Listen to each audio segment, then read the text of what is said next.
Querem sentar ou...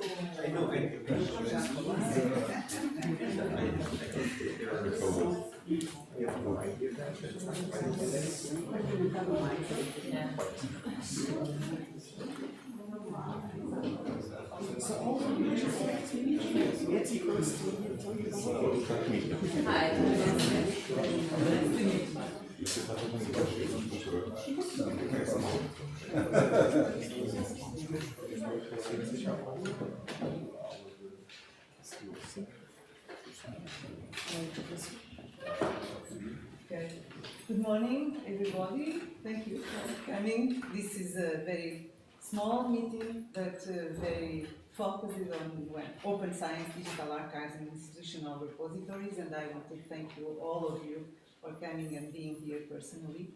We have many colleagues online, but the most part of us will be here.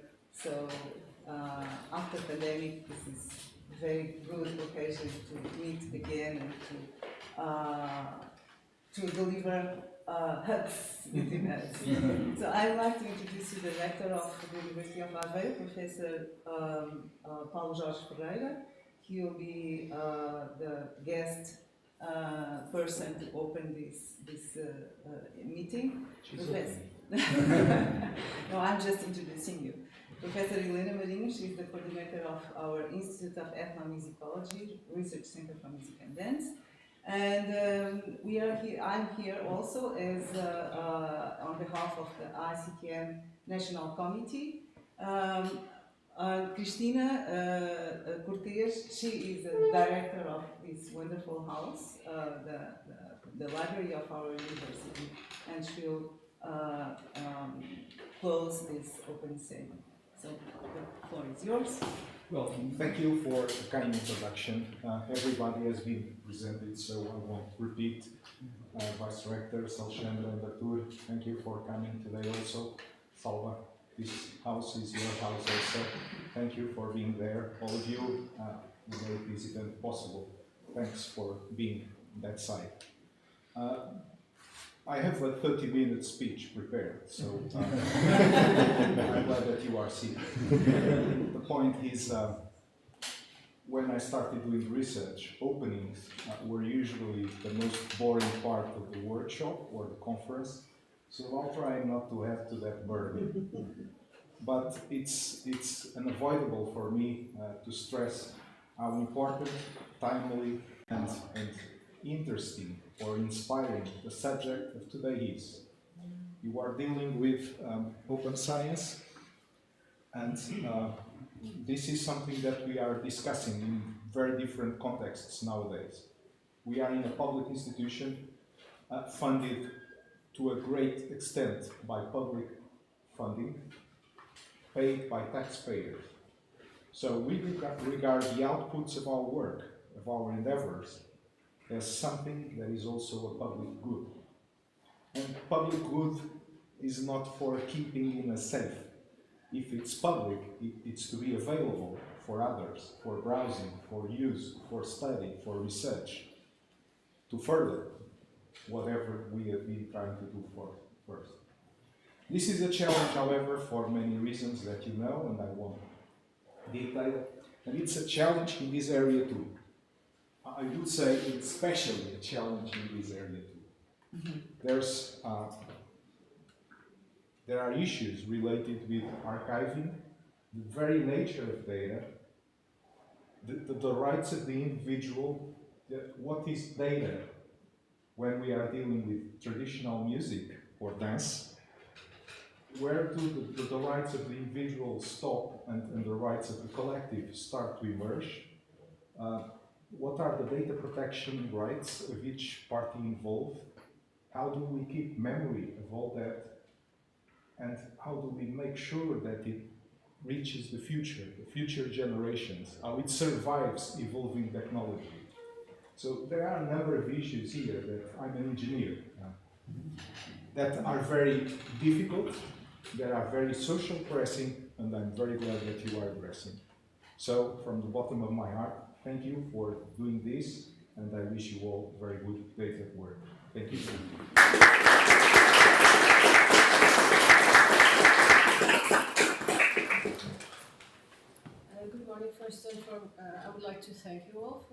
here, and would like especially to thank the organizing committee for this initiative, which is so important in the context of our university and our research center.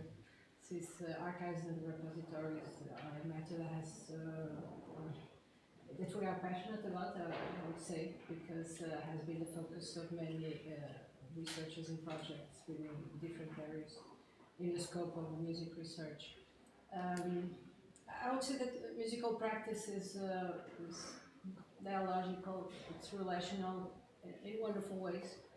And as a practical musician and a researcher, sometimes it feels a bit frustrating having to deal with the digital processes and that are currently associated with archiving and building repositories.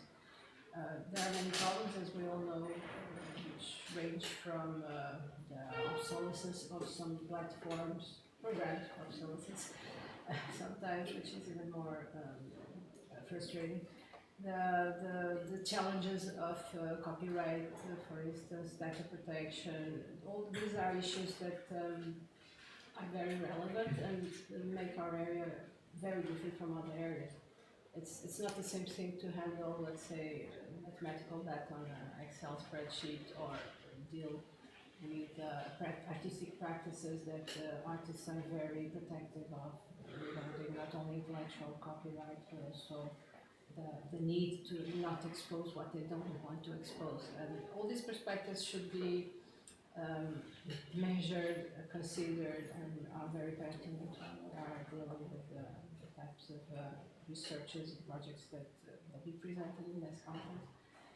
So I think talking about it and discussing good practices and what we should do, what we should not do is very, very important. And I hope that this conference will bring about new insights and new perspectives on how to deal with our archives and repositories. Thank you very much.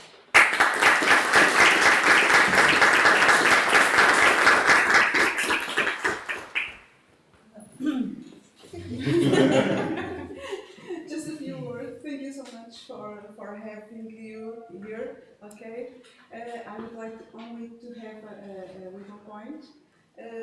Thanks to the team that were involving in these things, that were working until late. So thank you so much, Michael, for being. It was a fighting for. It was almost a battle, right? Yes. So thank you so much, and let's go. I just want to end with a few words, because I'm here also representing the ICTM. ICTM is the International Council for Traditional Music, and all the ethnomusicologists in Portugal and also people related with music and dance studies are connected with ICTM. So I would say that all the members of INET-md, the Institute of Ethnomusicology, are also members of the National Committee of ICTM. In Portugal, we have a small group representing the National Committee. I'm me and Ana Flávia Miguel and Daniel Terci. We are the three that are representing the National Committee. So this is, and in the past, Professor Saulo Castelo Branco, who was also the president of ICTM for 2 mandates, for 8 years, and that she made a wonderful work, and it was, well, an honor for us in Portugal to have a Portuguese adopted having ICTM, the network of ICTM. So ICTM, the national committees usually organize a meeting per year. So this is the meeting of 2023. Let's see if we have enough energy to organize another one in 2024. And I count with you, Daniel and Flavio, to help me on this task. So, so this meeting is also mixed with a Liber Sound project. You have many information about Liber Sound. The PI of Liber Sound is my colleague Pedro Aragão. He told me that he didn't want to speak, so I'm representing the Liber Sound. I'm the copy of the project. So I'm not going to explain what Liber Sound is because you have many information here and you can ask us if you want afterwards. And well, that's it. So thank you, and we'll start with Michael. Michael is the keynote of this meeting, and he is representing a very important institution, and it's important for us to have European institutions here represented by many colleagues, and also an American institution where probably the same issues are being discussed. So we hope to have good insights of this meeting and enough time for discussing between us. I want to finally thank the rector of our university and the vice rectors that gave us the honor to be present for this open ceremony. I think we'll be together tonight also for dinner. Okay? So thank you so much.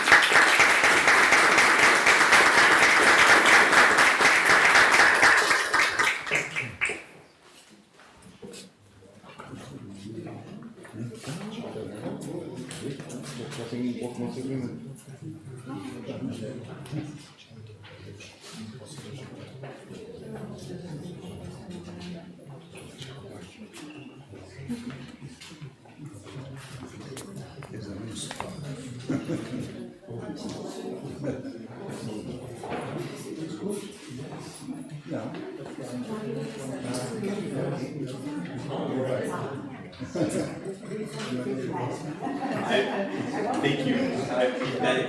Thank you very much. You would not have been the first person to say that. My name was so.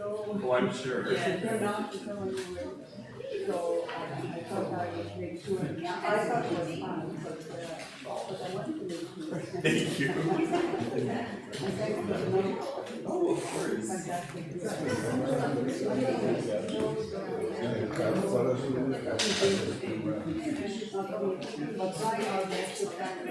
Yes. No, it isn't. But it is. This is my part about the a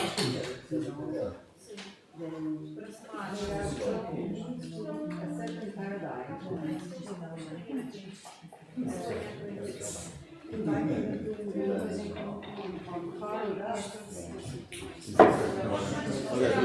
No, it isn't. It includes the script also. We were just talking about this. Eu acho que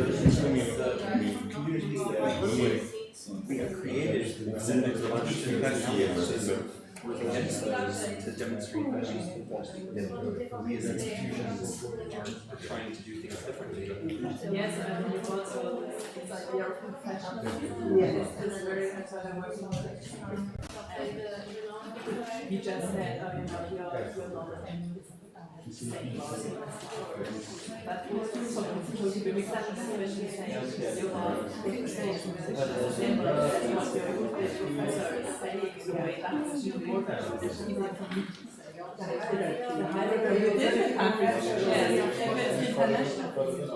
definitely easier, because if I want to lower myself, my even I within the time say and musicians, getting started.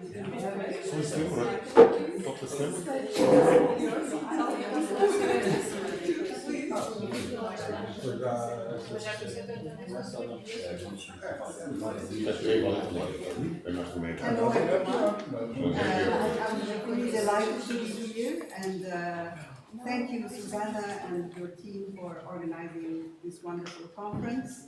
As I was talking with Michael, we're all thinking and trying to practice what will be discussed, but it's very difficult. And we have the honor to have Michael Pan with us to open this wonderful meeting.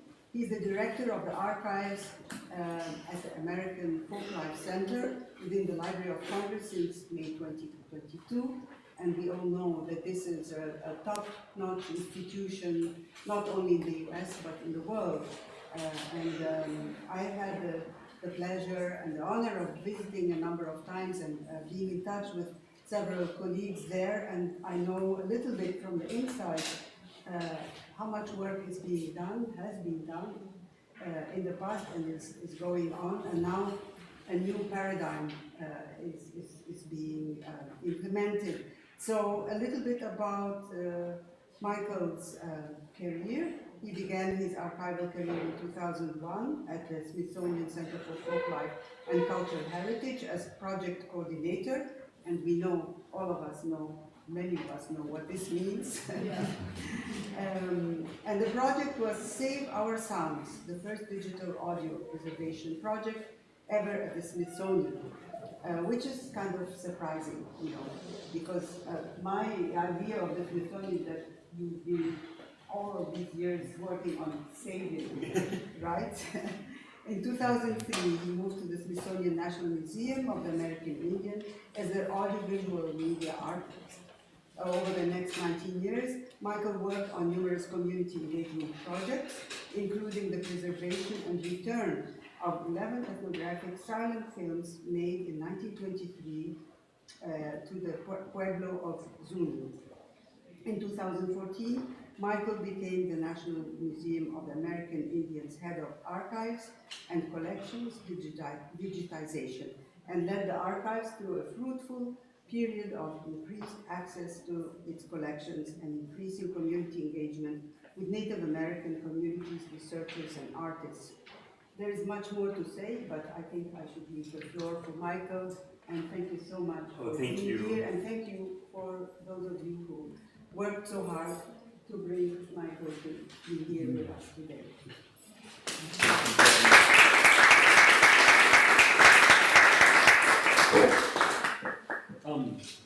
I have to start by saying thank you to everyone who helped get me here.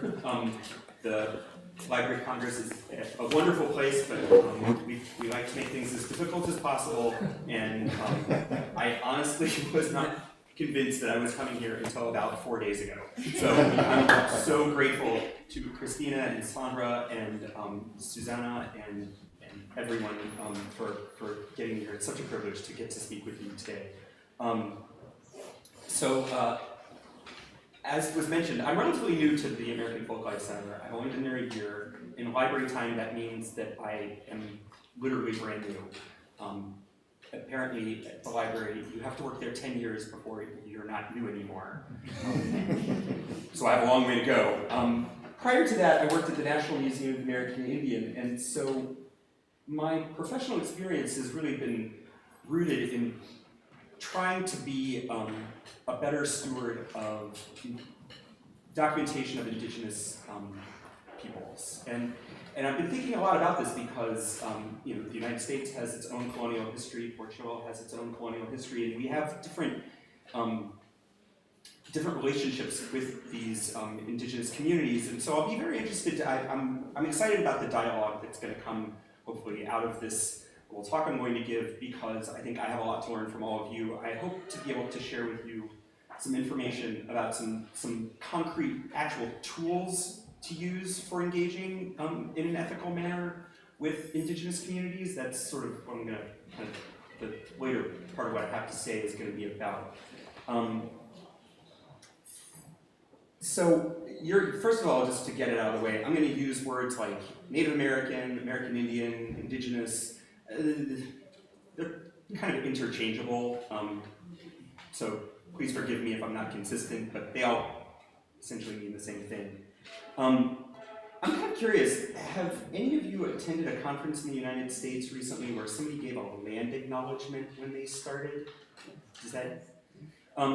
This has become kind of fashionable, to put it away.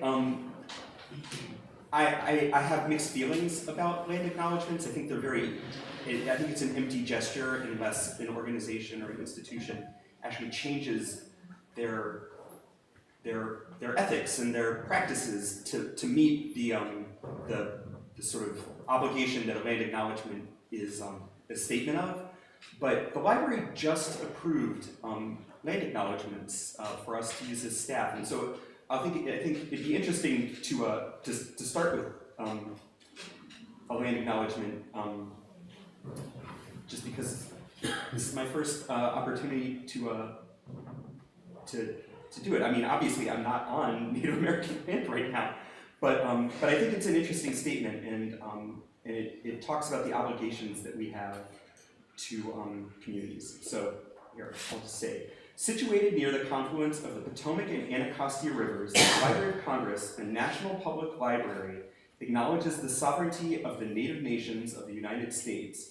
We pay our particular respect to the people, past and present, of the Nacotchtank, Anacostan, Piscataway, Monkey, and Manawa nations, the first people and custodians of the lands where the library provides its services. One of the things I personally really like to reflect on after hearing or giving a land acknowledgement is thinking about how the kinds of things that we're doing today, where we gather and we exchange ideas and we learn from one another, people have been doing that for tens of thousands of years, for time immemorial. Anywhere you go, you literally can't go to a spot on the face of the earth where people haven't been doing that. So that's what I think about when I hear a land acknowledgement. It seems as though many of you are already familiar with the American Folklife Center and know some of my colleagues like Nancy Gross and Nikki Saylor and John Fenn. If you are not familiar with my colleagues, please take this as an open invitation to come and visit us. We love having visitors, and it's always just a source of great joy when we get to show people around and talk to our colleagues about the collective work that we're all engaged in. We recently wrote a new mission statement, which is another kind of empty, potentially empty gesture unless it's backed up by real action. And one of the things that I'll read it to you.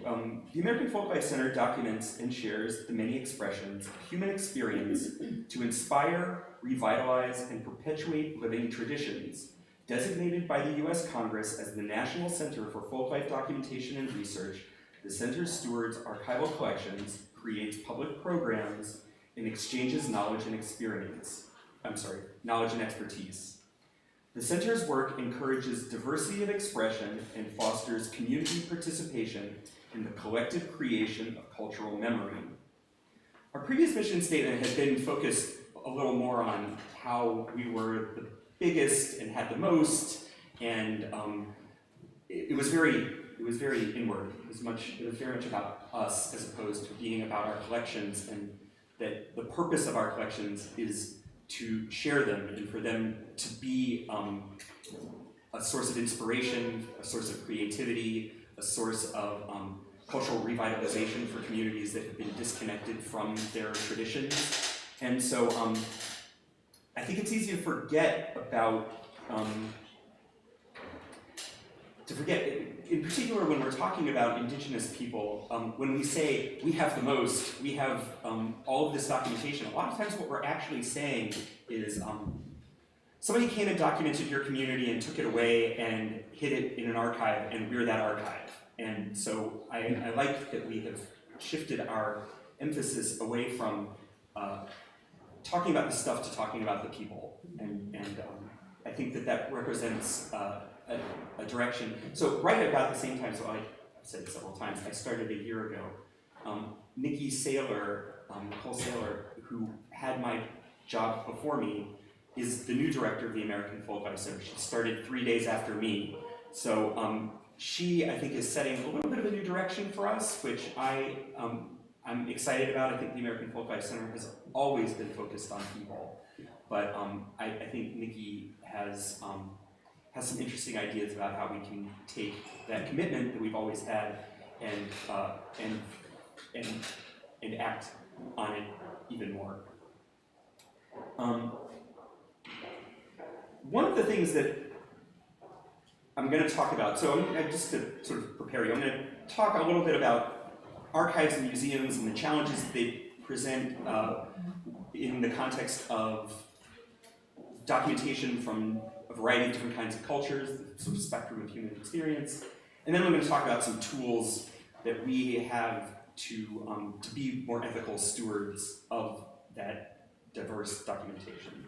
So archives and libraries and museums, these things that are sometimes referred to as memory institutions, they're very much an outgrowth of a Western mindset. That I think all the time, the idea of a museum where somebody goes out and gathers lots of stuff from all around the world, from specific communities, takes it, puts it in a place where nobody can use it anymore, and there are individuals who are experts in that, and if you want to learn about it, then you come and speak to them. That's an extraordinarily Western paradigm.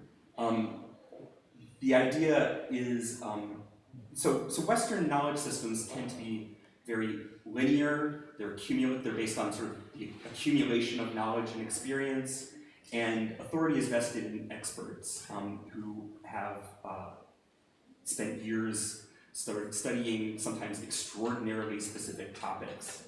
And there's a great deal of value in that. One of the things I really want to emphasize throughout this talk is that this isn't, I'm not advocating one or the other. What I'm trying to sort of draw attention to is the difference and the value that all of these different knowledge systems have, and how that's challenging in the context of a museum or an archive that's built around one kind of knowledge system. So indigenous knowledge systems tend to be circular. They're built on relationships as opposed to thinking about things in isolation, and authority is often grounded in either experience or some other sort of cultural identifier. Maybe you are a member of a specific religious society, or your family has a certain cultural responsibility that's been assigned to your family. That difference in knowledge systems has had really profound consequences. In the United States, there have been some really specific negative outcomes that I think need to be acknowledged in order for sort of some of what I'm going to talk about to make sense. And it's because archives and museums have played a role in some of the oppression that indigenous people have experienced. And so in order to build positive relationships with indigenous communities that are documented in collections like the American Folklife Center or the National Museum of the American Indian, we have to start by acknowledging the past so we can move past it. And I'm not even sure that most Americans who are engaged in this work really understand. I don't want to sound condescending when I say that. I just don't think that everybody, they're so focused on their work that I'm not sure they have the opportunity to step back and think about the context. But we have a profound obligation to do things differently and better. In the United States, in particular, our relationship with indigenous people is inextricably tied to the history of anthropology, the history of documentation and archives and museums themselves. So in the United States, through some deliberate action, Native American people were not only separated from their land, but from their culture. There was and I think there's this important moment in sort of the middle 19th and early 20th century. One of the things that happened in the United States was that children were separated from their families and sent to boarding schools. And part of the idea behind that was to forcibly assimilate children into sort of mainstream society. But what the deeper outcome was that it disrupted, and I mean this was intentional. It disrupted orally transmitted traditions by removing children from their communities. There was nobody to pass along these traditions to, and so they were interrupted. And the people who arrived to fill that gap were anthropologists who who documented Native American traditions and communities and artistic styles and all, you name it, all of it. And took that documentation to archives, and in many cases, made it inaccessible to the communities that were documented. Those communities didn't, especially, for 100 years before there was any sort of online access, you literally had to go to an archive, and you had to know what archive to go to. That was extremely difficult for communities to do for a variety of reasons. Sorry, I lost track of myself here. There are some important but rare stories of anthropologists going to great lengths to make sure that communities were well informed of where documentation went, where the records of their traditions were kept. But it was more often the case that that didn't happen. The assumption, I mean, if I can just be really blunt about it, was that Native American communities were going to die out, and that the purpose of this documentation was to serve as a record of a phenomenon that didn't exist any longer. And I think it can't be overstated how misguided that was. Native American communities are profoundly resilient and creative and dynamic, and they are thriving, and I suppose the word might be irony. Something that I think about a lot is how, for instance, the National Museum of the American Indian, where I spent most of my career, the man who created that museum explicitly thought that he was creating an authoritative record of extinct cultures. That is exactly not what it is. It's the opposite of that. It's a collection of living, dynamic cultures. And so, whereas he imagined the audience for that to be white anthropologists or historians who would be interested in studying these relics of the past, that's not the vast majority of the researchers who come to the National Museum of the American Indian. The vast majority of researchers are Native American people who want to reconnect with their culture and revitalize traditions that they have been disconnected from for 100 years. And that is to me, it's very beautiful. It also comes with some really interesting ethical expectations or demands. Maybe I should say demands, ethical demands. And those demands are that we as Western institutions be better stewards of their cultural heritage. An obvious way to start is by simply describing and making accessible as best as we can all of the collections. I was just speaking with Kirsten about how these really large collections, it's difficult to just simply describe them all. The American Folklife Center, which is just we are the tiniest part of the Library of Congress, and we have millions of recordings and documents and field notes and photographs, and literally millions of photographs, and we aren't even the photograph division of the Library of Congress, which has hundreds of millions of photographs. So one place to start is simply in description, but that is, there's a risk in that in and of itself, because there's so much that we don't know.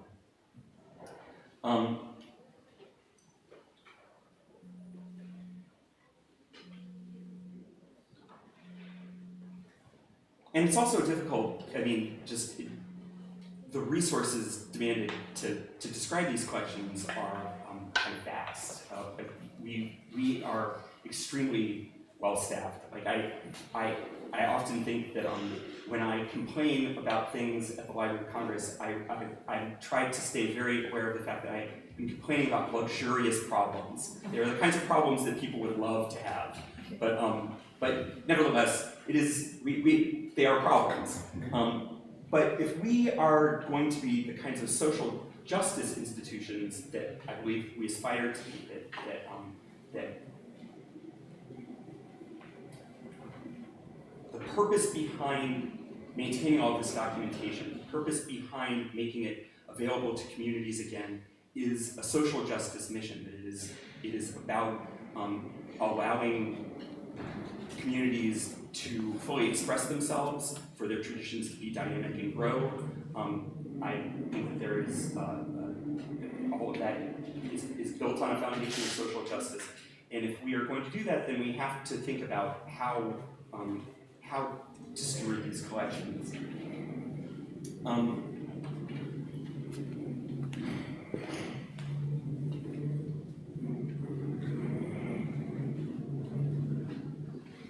So I apologize. I've totally I've gone off script.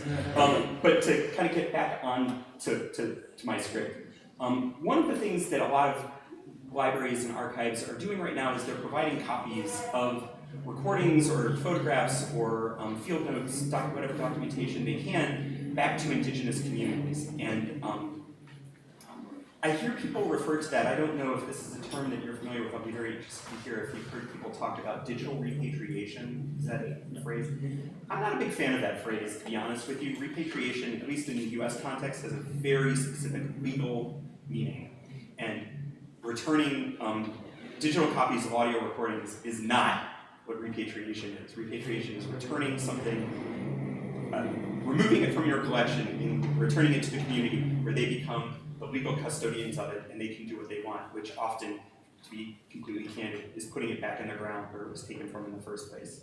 So I prefer to think of providing digital copies or copies back to communities as simply sharing or returning. I don't think it really needs a fancy word. The other thing we can do is that we can restrict culturally sensitive materials. Now, this is going to be kind of the direction of the rest of my talk.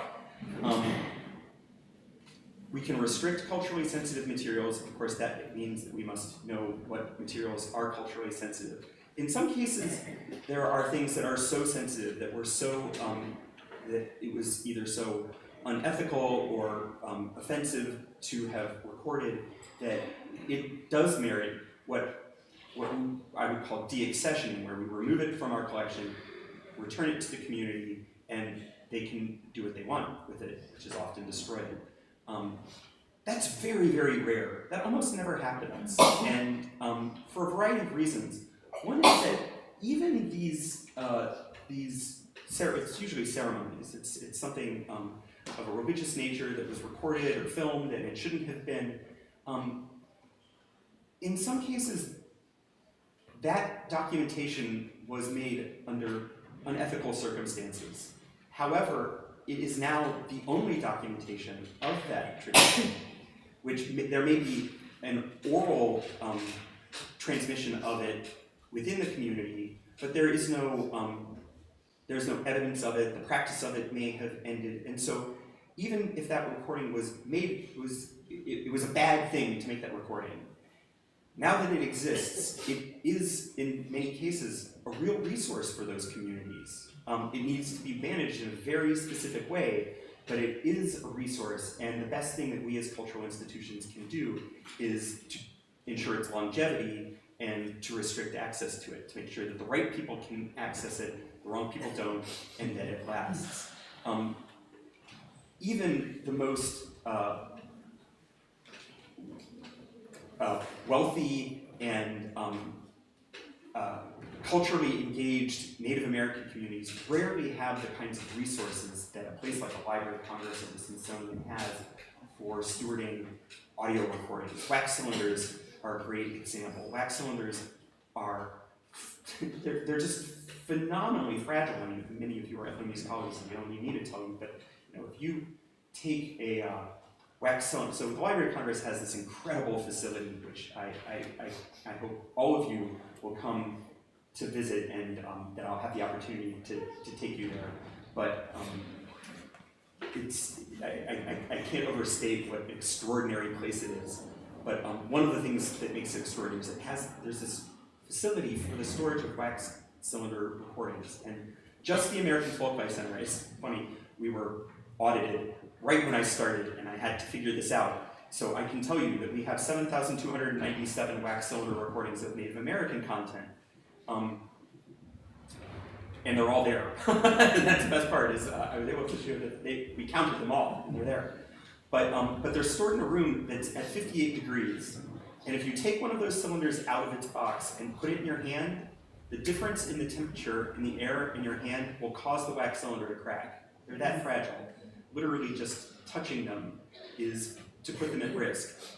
Native American communities, indigenous communities in general, do not have the resources to steward collections like that. So we as Western cultural institutions have an obligation to ensure the longevity of this documentation, but to also steward it in a responsible manner.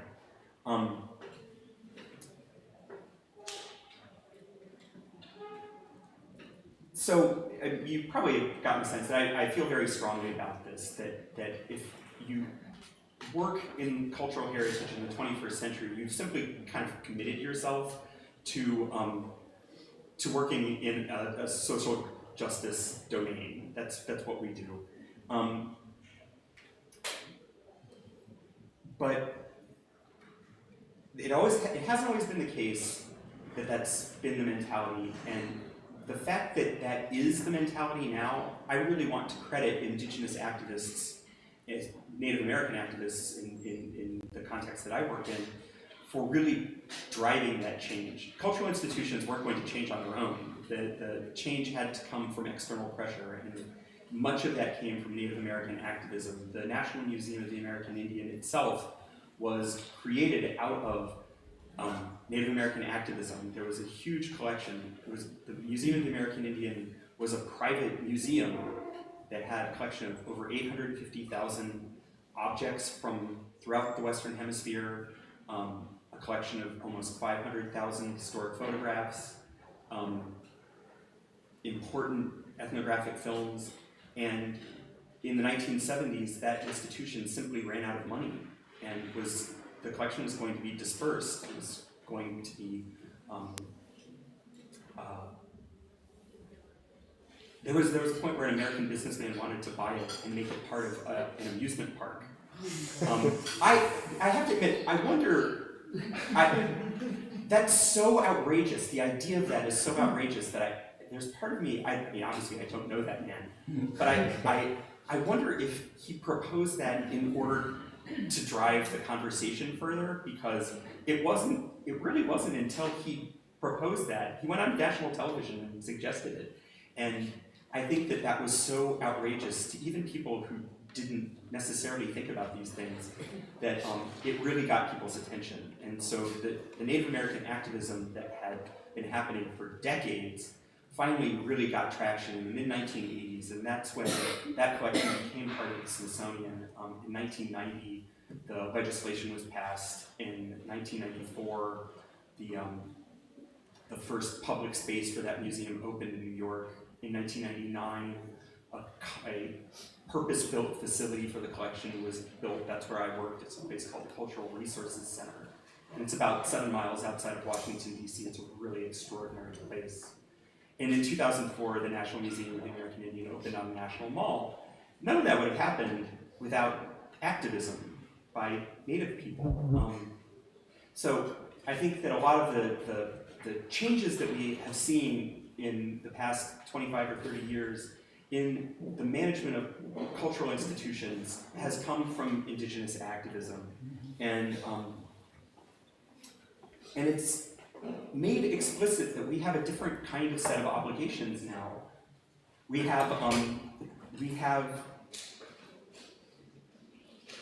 So there's this tension that we need to resolve, which is museums and archives. Oh my gosh, thank you.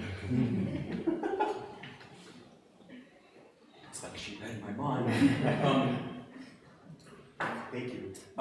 So we have these institutions that are built on a Western knowledge paradigm, and we are the stewards of materials from cultures with very different knowledge systems. How do we resolve that tension? Where do we make progress on that? And I was so excited. I mean, I have to admit that I was not terribly familiar with the UNESCO Open Science recommendation until I was invited to speak here. The United States has a funny relationship with UNESCO. We are in, we're out, we're in, we're out, and we rarely sign on to these recommendations, which is, in a lot of ways, I think, to our detriment, because the Open Science recommendation is fascinating, and it acknowledges some really interesting things. I think it does a great job of acknowledging the need to recognize other knowledge systems. It mentions frameworks for doing so, like the FAIR principles and the CARE principles. I'm going to talk a little bit more about the CARE principles in a few minutes. But the question remains, okay, so those frameworks kind of give us, they point us in a direction, but how do we do it? How do we actually do the work? That's what I want to talk about.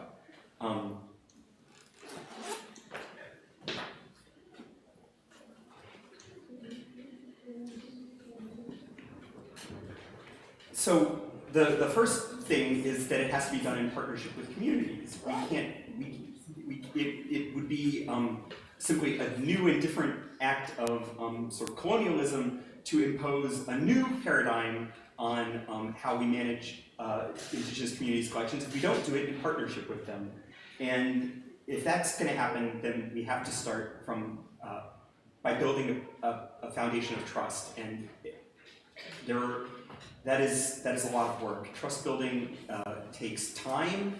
It takes a lot of energy. It often takes resources. It takes money to bring community members to cultural institutions. It takes resources and money to bring people who work in libraries and archives to communities. And I personally really undervalued that.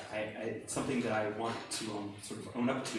Is when I worked at the National Museum of the American Indian, I felt like the important thing was to bring community members to us so that they could engage with collections, they could see that we were working hard to be better stewards. And I think that had real value, but I had the opportunity, shortly before I left the museum, I had the opportunity to go to Picaris Pueblo in New Mexico. It's a very tiny pueblo. It's an incredible place. And we brought digital surrogates of some collections, photographs that no one in that community had seen in 120 years. And it was so special. It was so powerful to be there. Elders who would never travel. I mean, these were very old people who were very fragile, frankly, and they just had no interest in coming to Washington, D.C., and we would have never had the opportunity to learn from them if we hadn't gone there. And so it really, it opened my eyes to the importance of not just bringing community members to our institutions, but for us to go out into communities and bring collections with us and engage with people in their homes, frankly. Like I said, I was really gratified to see multiple references to the CARE principles in the UNESCO Open Science recommendation. I'm going to guess, how many of you are familiar with the CARE principles? Okay, see, I'm kind of glad that more of you aren't, because I'm going to talk about them a little bit. So the CARE principles are intended to serve as a counterpoint to the FAIR principles. So the FAIR principles are about open data. It's findable, accessible, interoperable, and repurposable. That's what FAIR stands for. And that's a very, very Western paradigm. That's based on the idea that that information is free, it belongs to everybody, it should be as broadly accessible as possible, and I love that value. I work in an institution that is built on the idea that knowledge belongs to everybody. But as the stewards of documentation of different cultures that don't necessarily share that value, it creates some challenges. And the CARE principles are intended to help institutions kind of confront those challenges.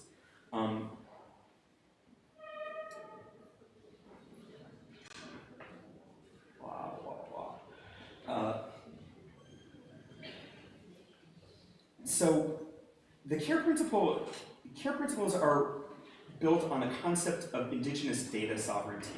And indigenous data sovereignty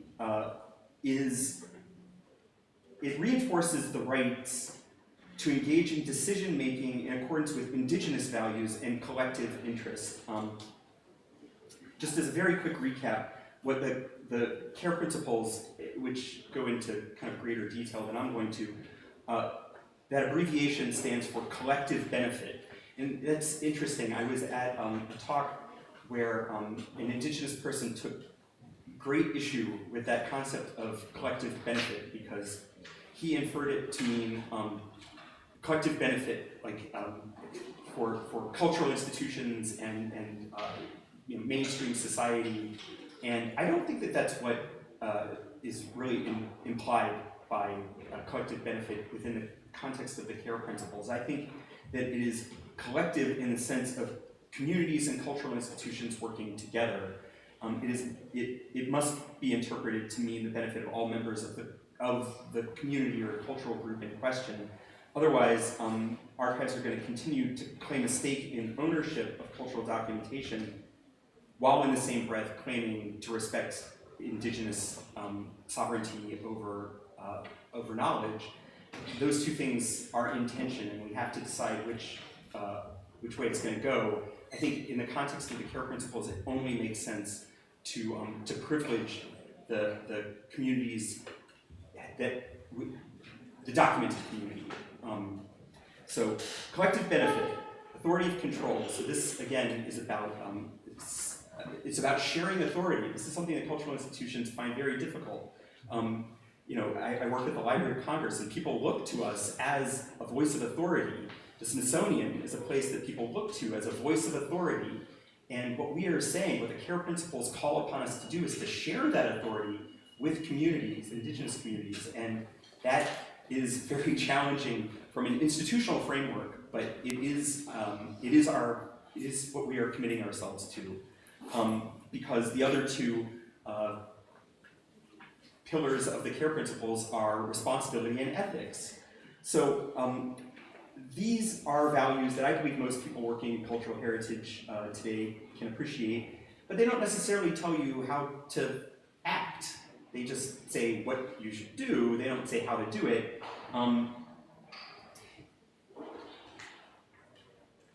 So how do you do it? I'm going to talk about two in particular different tools that we've been using for actually fulfilling these kinds of obligations. The first is a piece of software called Muketu. Are any of you familiar with Muketu? M-U-K-U-R-T-U. And the name comes from, I wish I could remember the specific community. I'm embarrassed that I don't. But Muketu is a piece of software initially created by an anthropologist who works at a university in the United States, Washington State University. She's a very good friend of mine, Kim Christian. And she had been working in Northern Australia, and the community she was working with, the word Muketu means a place of safekeeping. And so the idea is that Muketu is a database, just like any other database. And it takes advantage of really fundamental principles within databases, like roles and privileges, rights and access, which are, that's just hardwired into any database that if you ever talk to a database administrator, they'll explain to you that those are just really fundamental to how databases work. But they've repurposed those in a really interesting way. They,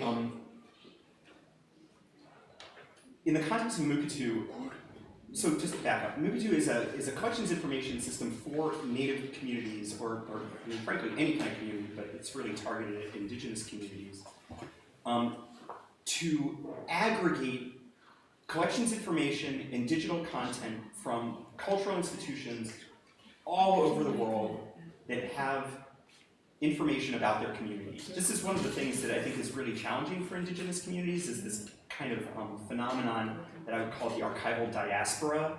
So anthropologists or ethnomusicologists or folklorists come. This was especially I think this is a bigger issue in the late 19th and early 20th centuries than it has been in the past 50 or so years. But it remains an issue, which is that anthropologists would come, they would study a community, they would take a bunch of photographs, they'd make a bunch of recordings, then they would go back to their university and they would publish, and maybe their field notes would wind up at that university archive, but they might wind up at the National Anthropological Archive, which is a part of the Smithsonian, or the American Folklife Center, which is part of the Library of Congress, or at their university, which could be anywhere. If you are a member of the community that that person came and documented, tracking all of that down is profoundly difficult. Especially because so much of this material is under-cataloged. There's a backlog. We at the Library of Congress are working right now. We have a specific project to reduce our backlog of uncatalogued collections. But the library is unusual in having a specific project to focus on that. That's, oh, fantastic, yeah, thank you. So what Mugetu does is it allows communities to work with cultural institutions to get all of this content and bring it to their community, at least in a digital form. And the, obviously that demands a relationship already exist between the community and the cultural institution. So one of the things that I want to tell you all about Mugetu and how it works and why it's so great and why I'm an advocate for it. But I also want to kind of begin explaining it by saying the software is the least interesting part of it. It's the least important part of it. The most important part of it are the relationships between communities and cultural institutions that get built through the agreement to share this information back and forth. And the back and forth is crucial. I'm going to talk quite a bit about that. But so the software is a reason to create a new and equitable relationship between cultural institutions and communities. But as someone who is interested in community engagement and the return of cultural heritage, the software is a mechanism, but it's a mechanism. If you can find a different mechanism that works, great, use it. But this is a mechanism that we have found works well, especially at a place like the Library of Congress, where we have documentation from so many different communities. That's one of the real challenges of really large cultural institutions like the Smithsonian and the Library of Congress, and I imagine some of the institutions that you work at, is that it isn't that we have one or two communities that we need to build relationships with. The National Museum of the American Indian, for instance, has documentation spanning the entire Western Hemisphere. There are 573 federally recognized tribes in the United States alone, and those are just the ones that are federally recognized. There are lots more that aren't. So we're talking about thousands and thousands of communities. It's very time-consuming. Trust building and relationship building takes a lot of time and a lot of energy. It's very fragile. I was in a meeting about Mugetu a couple of years ago, and someone who hadn't come to one of the meetings before said a couple of things that he really thought, he genuinely thought he was saying helpful things, and it took months to fix the damage he did. So, and he had no intention of damaging those relationships. So, I want to acknowledge that this isn't easy work, and it doesn't come fast, and it isn't cheap. It isn't. There's no guarantee of success, but it's so important, and that's the humanist part of our work is the relationship building. So Mugetu is really built on sort of 4 key concepts. So I already explained that there are these sort of roles and privileges, and that's database talk. But a different way of talking about it is cultural protocols. So cultural protocols are things, just to use some very simple examples, there are really much more complicated examples. But some simple examples are, there are women's songs that shouldn't be sung by men. There are songs that should only be sung during a certain season, or maybe even not even a certain season. There should be songs that are for the equinox, and that's the only time when they should be sung. And you wait until the next year to sing it again. There are objects that should only be handled by men or women or members of a specific religious society. How do we know? How are we supposed to know this? Well, the way we know this is through engaging with community members. And that, what I just described, those are cultural protocols. So Mukutu is built around the idea of managing cultural documentation and sort of digital surrogates of cultural heritage. So it might be a recording of sound, a song, it might be a digital image, it might be a photograph of an object, but Mukutu is designed to apply cultural protocols to the records for that information. And that's why there isn't a single instance of Mukutu somewhere. Each community creates their own, and they build it on their cultural protocols. So, for instance, one community might have a religious society for whom people in that religious society are the only ones who should see certain objects. It's just kind of a generalized example. There may be another community that has like a warrior society, and only people who are members of that warrior society should see other kinds of objects, or should, maybe anybody can see them, but only members of that warrior society are the actual voices of authority about what those objects are and how they should be stewarded. So what Mukutu allows is, by using these kind of like elemental tools of database administration, it can create a system for applying cultural protocols to database records. And so certain people can see database records, certain people can't, certain people can edit them, certain people can't. And the way that all of this starts is that a cultural institution like the Library of Congress, the American Folklife Center, we export all of our records about a community and hand them off to that community. And that community imports that into their instance of Mukutu. Right now, all of this is kind of being mediated by Washington State University. There will come a point where the software is sophisticated enough and institutions like ours have systems in place where we have, for instance, like a fixed data export out of our catalog that is just designed to be imported into Mukutu. And it won't be, it's always going, there won't be, the technical challenges won't be the obstacle. The challenges will be in relationship building and in the actual stewardship of collections. But right now there's a little bit of a lift, a little bit of a workload to sharing the catalog information and the digital files themselves. But we'll get past that.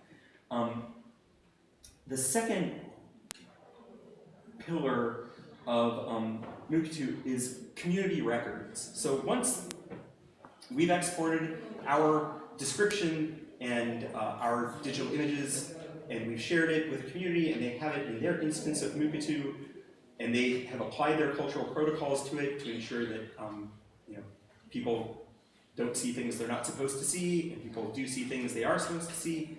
They can then start editing those records. And I'll just tell you a quick story about how important it is to get that kind of community perspective. So I mentioned, or Salo mentioned, that I had done some work with the Zuni community, which is a pueblo in New Mexico, in the southwest United States. They are high desert farmers. They have this very their traditional gardening style is really interesting because it's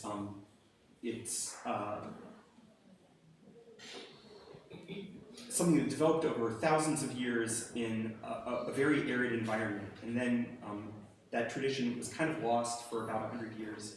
But because of some films that we had at the museum and some photographs, this style of gardening is being reintroduced. And it's very important because climate change is making that part of the world even drier. And so whereas the US government had encouraged a different style of high production farming in that part of the country, that style of farming isn't really going to be viable. And this traditional form of gardening, it's called waffle gardening, is much more sustainable, is much more appropriate to that environment. So it was really, it's been very inspiring to see that agricultural tradition revitalized, and to see others, the potential for others to learn that and apply it as the climate changes.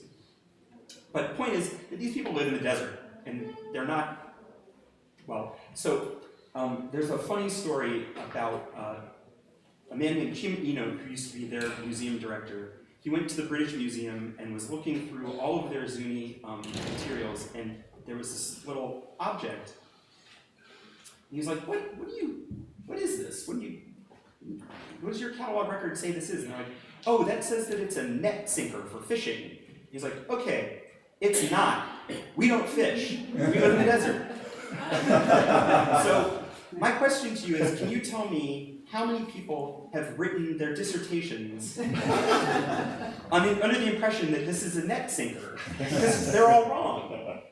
So I tell that story just because there is so, we just have to accept that there's so much bad information in our catalogs, and the way that we will tell a more accurate story is by getting information from knowledgeable people. The voices of authority about these collections are the communities. So that's the objective of community records, is that we share this information back with communities. They then can correct our records. Now, one of the things that's really important to communities, and that I value this a lot, is they don't want that incorrect information to be erased. They want it corrected, but they want people to know, for 100 years, people thought that this thing was a net sinker, and it's not. So the goal of community records is that community members can correct information, they can add information. One of the things I think is extremely valuable is there can be multiple narratives added to a record. So just to use a song as an example, one family may have a story about a song, and a different family may have a completely different story about that song. Both stories are equally valid. It isn't that one is right and one is wrong, it's that they're different. So one of the things that I think is so fascinating about Mukutu is that it allows these sort of multiple voices of authority. So over time, in communities, either through their own cultural heritage apparatus, it might be a museum, it might be a tribal heritage preservation office, it might be, it may be just at a community center where they have a computer and people can come and they can type what they want. It can work lots of different ways. But community members add information, they add corrections to cultural institutions like the libraries, catalog records, and then the third important pillar of Mukutu gets sort of brought into action, and that's the round trip. That information, so the communities then decide, and they may add to their records really sensitive information that an elder may want to be sure that people in their community know some specific details of a tradition or a story that is just for the community. They may choose what information they share back to the cultural institution like the library or the Smithsonian. And then that information then comes back to us. And we then have, that then creates an obligation on our part to update our catalog records, to change our descriptions. That is a new workload. We have to be sure that we have not only the technical resources to actually receive that information and sort of know what to do with it, but that we have people on staff and the time to make those changes. So that's part of the relationship, is that we have made a commitment that we're going to find those resources and that we're going to act on this new authoritative information that we've received. And that we are just starting to get to the point of that. We are codifying, I don't know if that word makes sense, but we're in the process of formalizing what our relationships with our partners. Right now we have 8 partners, partner communities that we're working with.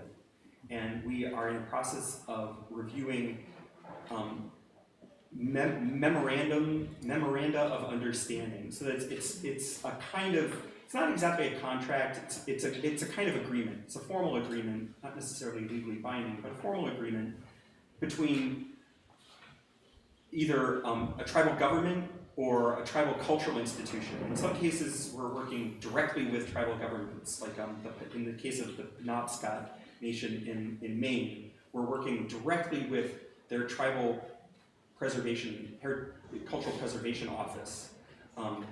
They are our partner.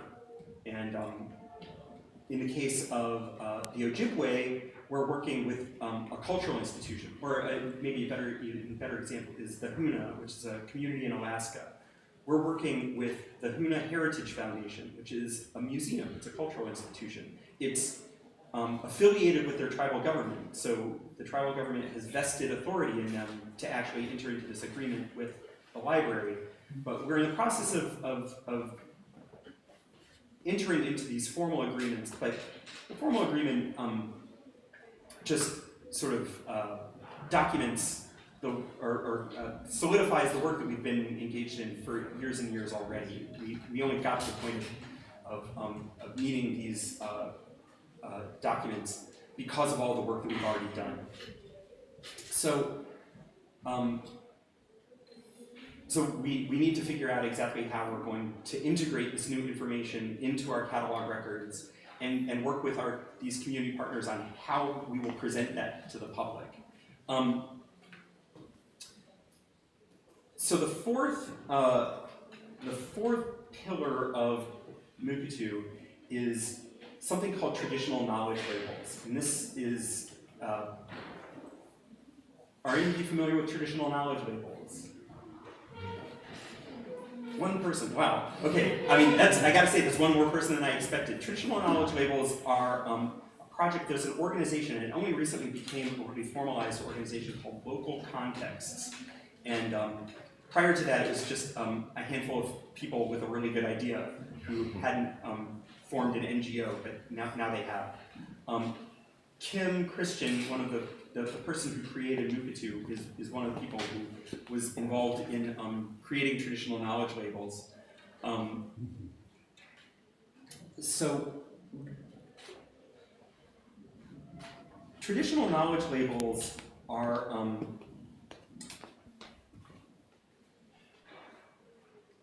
I should, before I get too far into traditional knowledge labels, I should explain there are a few different kinds of traditional knowledge labels. A lot of the energy right now is going towards what are called biocultural labels. I don't think that that's entirely appropriate for the audience here, and I don't want to pretend like I know more about the biocultural labels than I do, so I'm going to kind of skip over those, but I will say they're very important, and they have been the focus of a lot of energy recently, so I encourage you to learn more about those kind of on your own, but I'm going to focus on traditional knowledge labels and traditional knowledge notices. So labels and notices are not the same. It's confusing to everyone. When I worked at the Smithsonian, everybody was very excited about traditional knowledge labels without realizing that they couldn't do anything with them, because traditional knowledge labels are for communities. They are for indigenous communities, and they're a set of digital tags. If you're familiar at all with the idea of Creative Commons licenses, they are modeled on Creative Commons licenses. They aren't legally binding, but they are a way for communities to assert a kind of authority over their cultural heritage and the intellectual property that resides within that cultural heritage. They are meant to be used by indigenous communities to provide additional information about digital cultural heritage materials that are in the public domain or owned by third parties like museums and archives and libraries. They're probably best used to add missing information about culturally specific or community-specific protocols about access, circulation, the use of digital heritage, and TK labels were really designed with this idea of digital heritage. So the idea is that when you go online and you look at something, and in a minute I'll pull up a collection that the Library of Congress has. If you don't, would you mind just searching for the words ancestral voices? I can show you a collection that actually has TK labels. This is something I'm really proud of. This has also moved out of the purely digital realm and into the physical realm.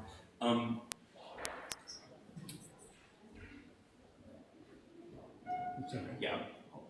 So the idea of TK labels is that they are cultural and social guides for action to help non-Indigenous people better understand and respect different cultural perspectives and concerns about the correct and appropriate ways of listening, viewing, and using traditional knowledge.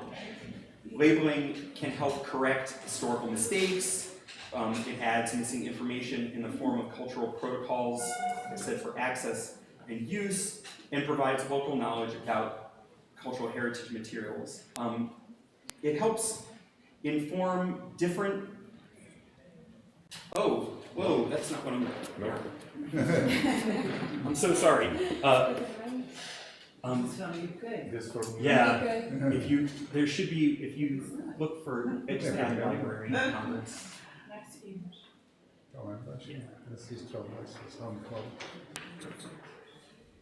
Yes, that one. Awesome. Thank you.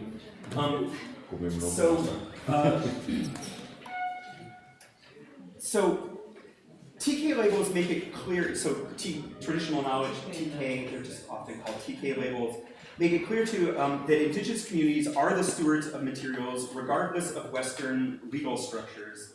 And this gets at what I was mentioning about Indigenous knowledge systems being centered in these relationships between communities and cultural institutions. There's a great quote from, so Jane Anderson is the person who created traditional knowledge labels, and there's a great quote from her that I'll just read, which is, "Labels allow communities to express local and specific conditions for sharing and engaging in future research and relationships in ways that are consistent with already existing community rules, governance, and protocols for using, sharing, and circulating knowledge and data." So the way that traditional knowledge labels work, there are a variety of traditional knowledge labels. I kind of alluded to the kinds of things they might apply to. They might apply to gender-specific handling. They might apply to seasonally appropriate use or access. Those are just a couple. There are many.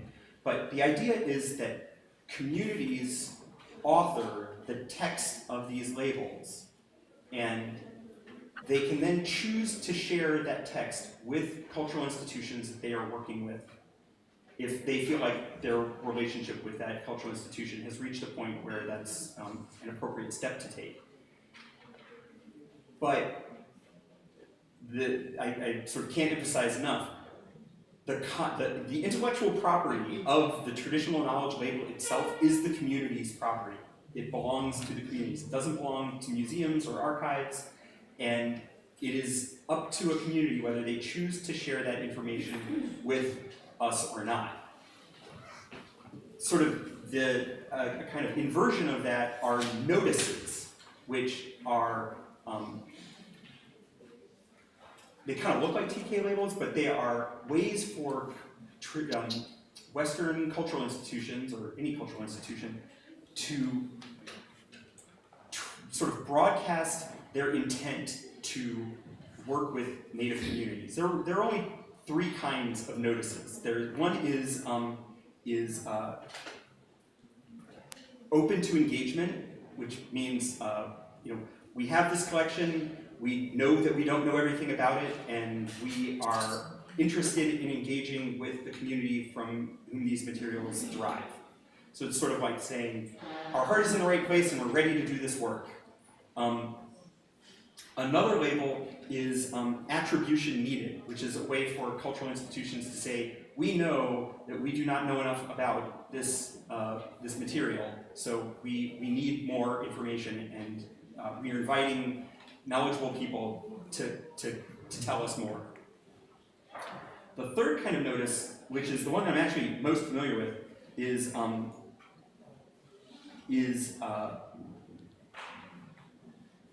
are called collections care notices. And this is where it kind of moves out of the digital realm and into the realm of physical collections. So the idea behind collections care notices is, again, you sort of mentioned, there may be materials that are seasonally appropriate or have gender handling protocols. If you work in an archive and have a bunch of recordings on a shelf, 1,500 discs sitting on a shelf, how, when you pull one of those, are you supposed to know if it's only supposed to be listened to in the springtime or whatever? A different example would be a museum collection where community members are actually opening up cases and they're looking at objects, and how would you know that something is only supposed to be handled by a woman, that a man's not supposed to touch it? The purpose behind collections care notices is that on the actual sleeve for that recording or the storage mount for that object, you would put a collections care notice that says, this is female handle only, or this is there's a seasonal protocol for this recording. Don't listen to it until you go to the database and look up what you're supposed to do. So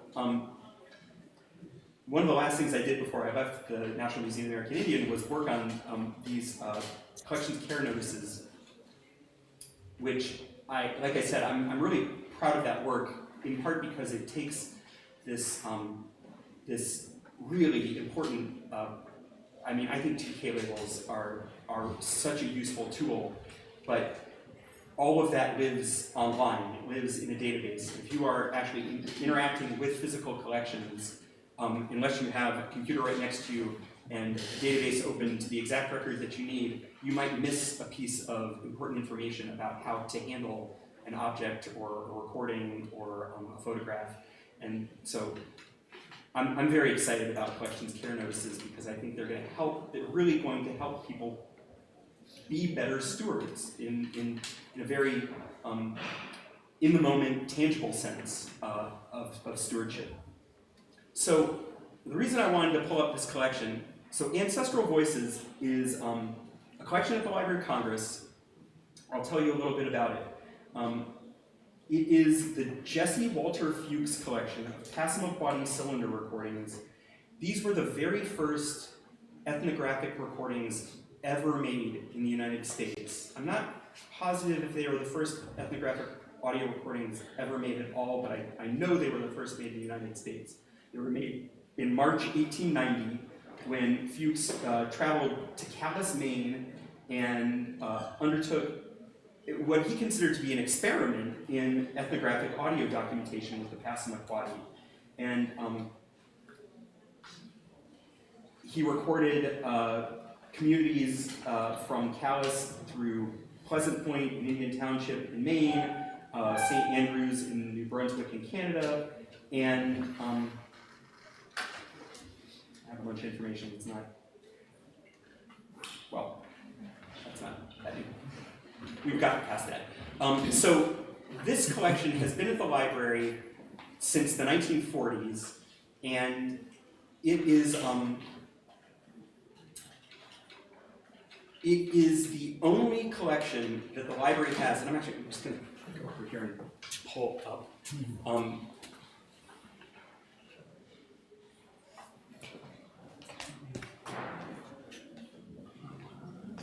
Here we go.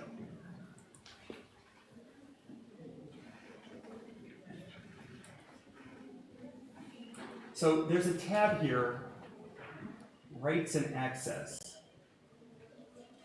So these are traditional knowledge labels, and these were written by the community. And one of the things that I really, really like, I think that these are important for a variety of reasons, but one is the things that these three labels say. The first one says, we, the community, are the voices of authority about this collection. The information that you are reading here was either written by us or approved by us, and we are telling you this is accurate information. And because it comes from the community, you can be confident that this is accurate. The second says, we as a community have made the choice to share this information publicly because we want you to know about us. And the third says, you are welcome to use this, but you can't charge any money for it, and if you use it, you have to credit us. And so those are assertions of authority by the community. But this is on the Library of Congress's website. So this is a kind of shared authority that, that is, I know of no other tool besides the traditional knowledge labels that allows communities to assert their authority in the context of collections at someplace like the Smithsonian or the Library of Congress, other than traditional knowledge labels. Now, what I will tell you is, as proud as we are of the Ancestral Voices collection and the incredible work that we've done with the Passamaquoddy community, I mean, those, Donald Saktoma has been a partner, and there are so many stories to tell about this project. Some of these songs had not been heard in the community since 1890. The recordings are very poor quality. They were among the first wax cylinder recordings ever made. The wax cylinder was invented in, I think, 1878, and it was used in very controlled conditions until Jesse Walter Fuchs decided to take this thing out on a road trip in 1890. So these are not high fidelity recordings, and the library did a tremendous amount of work digitally restoring these to the point that community members were able to really understand the language and reintroduce these songs into their repertoire. So these are songs that had fallen completely out of circulation. Nobody knew these songs any longer, and now they're back in their communities. They're back.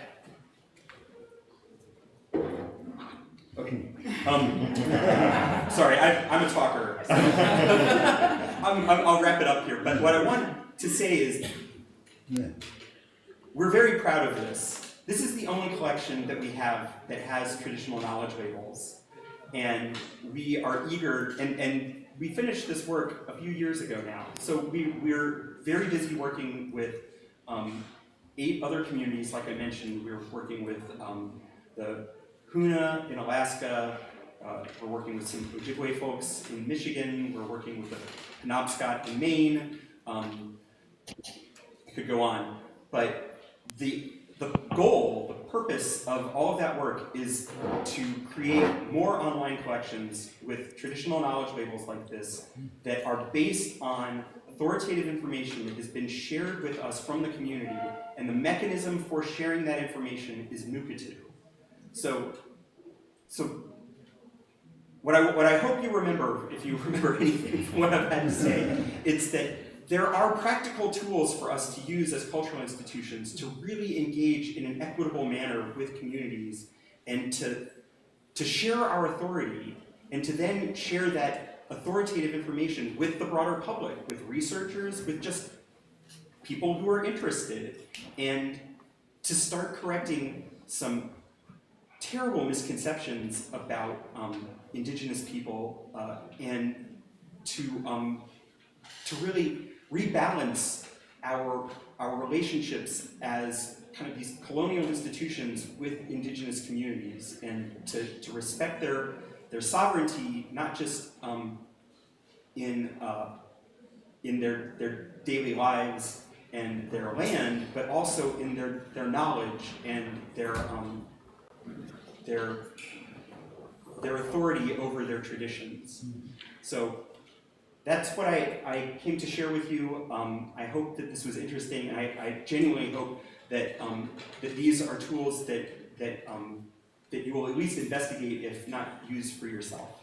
So thank you again. It's been such a privilege to come talk.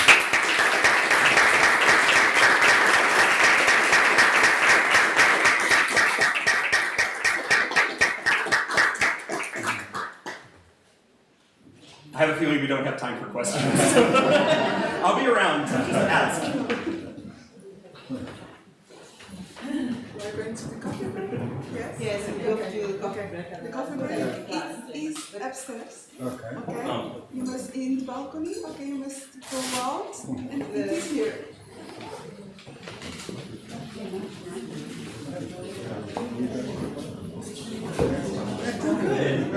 Maurice, I think we'll be 10 minutes later, okay?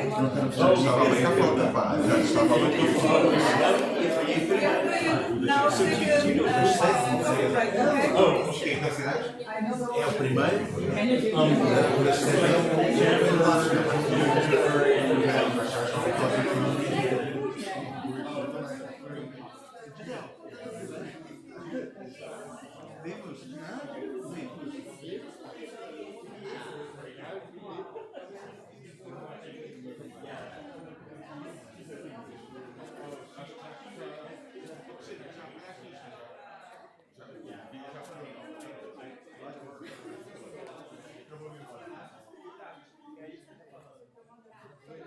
Yes.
O Maurício está online. Ok. Se quiser sentar ali, eu não sei.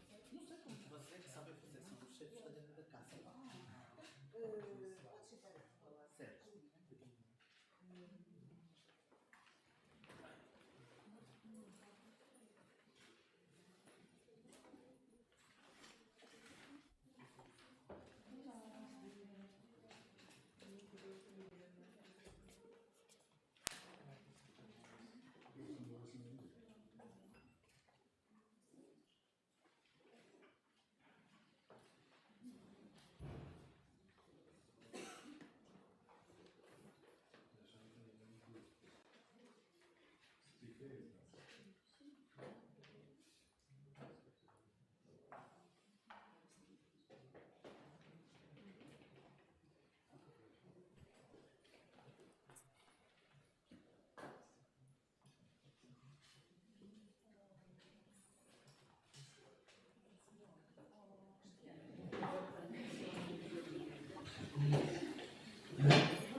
Hello. Hello, Maurício. Yeah, this is me here. If it's the microphone that you're using for me, maybe it would be better to put it closer to Kerstin. Don't you hear The me? round microphone Is there. it okay? Can you hear me, Maurice, or is it not loud enough? I can hear something sometimes when it's loud enough. Okay. So where's the microphone for this So the thing? microphone was supposed to. Okay, then maybe we put it here. Is that better for you now? Can you hear me better? No, I don't think so. Oh, okay. I can have it here next to me. Yeah, that would be perfect. Thank you. Is that okay? Yeah, it's much better now. Yeah? The previous Okay. speaker was hard to understand. Okay. Okay. Thank you. That might not have been the microphone. So thank you for, I hope you enjoyed the coffee break and the landscape. So this is the kind of style to give you more energy for the second round of the day, of the morning. And so this is a round table. I'm not going to present in detail all our invitees because you have the biographical notes here, so I'm not going to repeat all the information. So Kirstin will speak first. Kirstin Blinke is the director of the Phonogram Archive in Vienna. And then Maurice Mengel, he will be online, and he is the director of the Berlin Phonogram Archive. And then Pedro Felix, who is the director of the National Sound Archive in Portugal. So this roundtable was organized by me and Christina, and it is the title is Open Science Digital Archives and Institutional Repositories: Achievements and Challenges from Sound Archives in Europe, because we had before a sound archive from the United States. So what we asked our colleagues was to present to us what kind of efforts they've been doing facing these new policies of open science. So thank you, Christine, for being here with us, and I hope you enjoy. Maybe, I don't know if you want to say something, but we can go there and see. Yes, thank you. Yes, thank you. Hi everyone.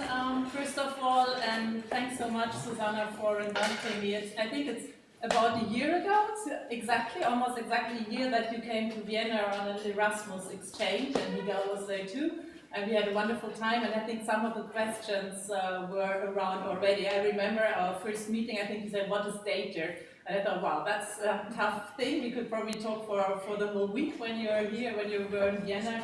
So I'm happy to take up some of the topics that we started to talk about. And yes, and I think it's also a wonderful idea to have an exchange with Pedro and Maurice. Naila is not here as part of the so yeah. So Yes, so what I would like to do is actually to just share some thoughts about some of the challenges that we face at the Phonogram Archive, and I'm really looking forward to the exchange that we will have.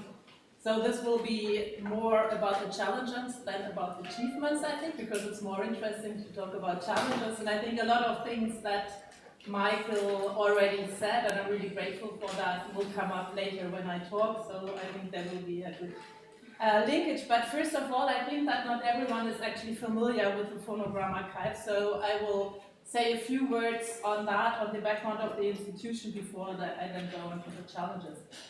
So the Phonogram Archive was founded in 1899 at what was then the Imperial Academy of Sciences in Vienna.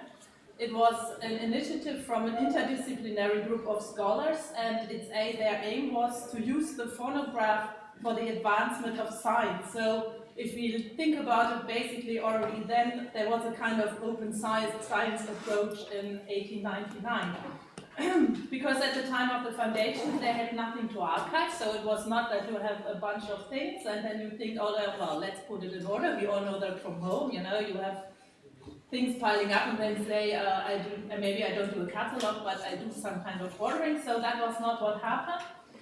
So the archive was established with the goal to produce recordings in research context and explicitly for academic reuse.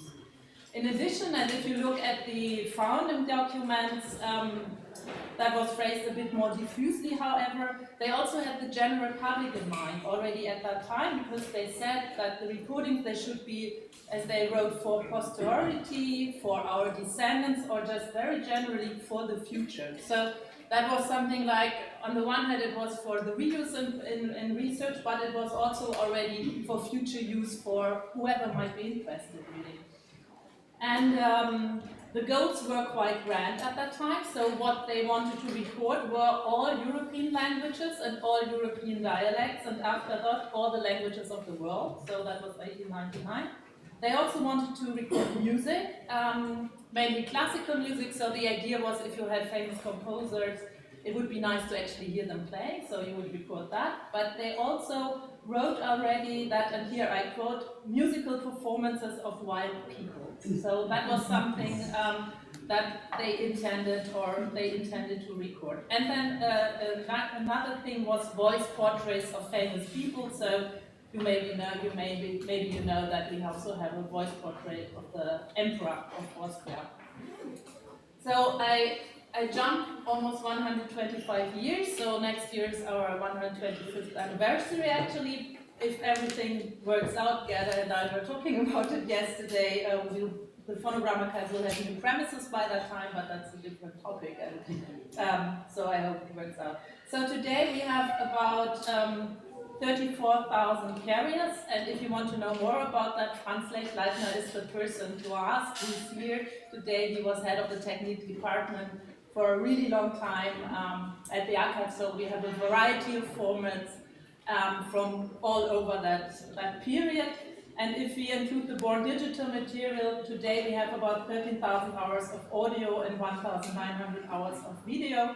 And right now we do inventory of our analog and digital collections in the forerun of the move. So I think in 1 year I can give you more exact numbers of what we actually have, because that's always difficult to count. So we have recordings basically from all over the world with certain kind of regions that are in focus. So we have a lot of recordings from Africa and South America, and hardly anything from East Asia, for example. So over 125 years, there was, of course, a lot of technological change, and video was added in 2002. So the Phonogram Archive is not only an audio archive anymore, but an audiovisual archive, and there were changes in cataloging practices, but there's also a lot of continuity. So the Phonogram Archive is still a research archive, so the collections are made up of unique research recordings by Austrian scholars, so Austrian nationals, as well as scholars of other nationality who work in Austria, or of recordings who have some kind of linkage to Austria. So it could be also people from outside of Austria recording in Austria, but some kind of linkage to Austria has to be there. And in theory, the archive is open to all disciplines, but in practice, it still has a similar focus as it had at the beginning. So it's music, language, and culture.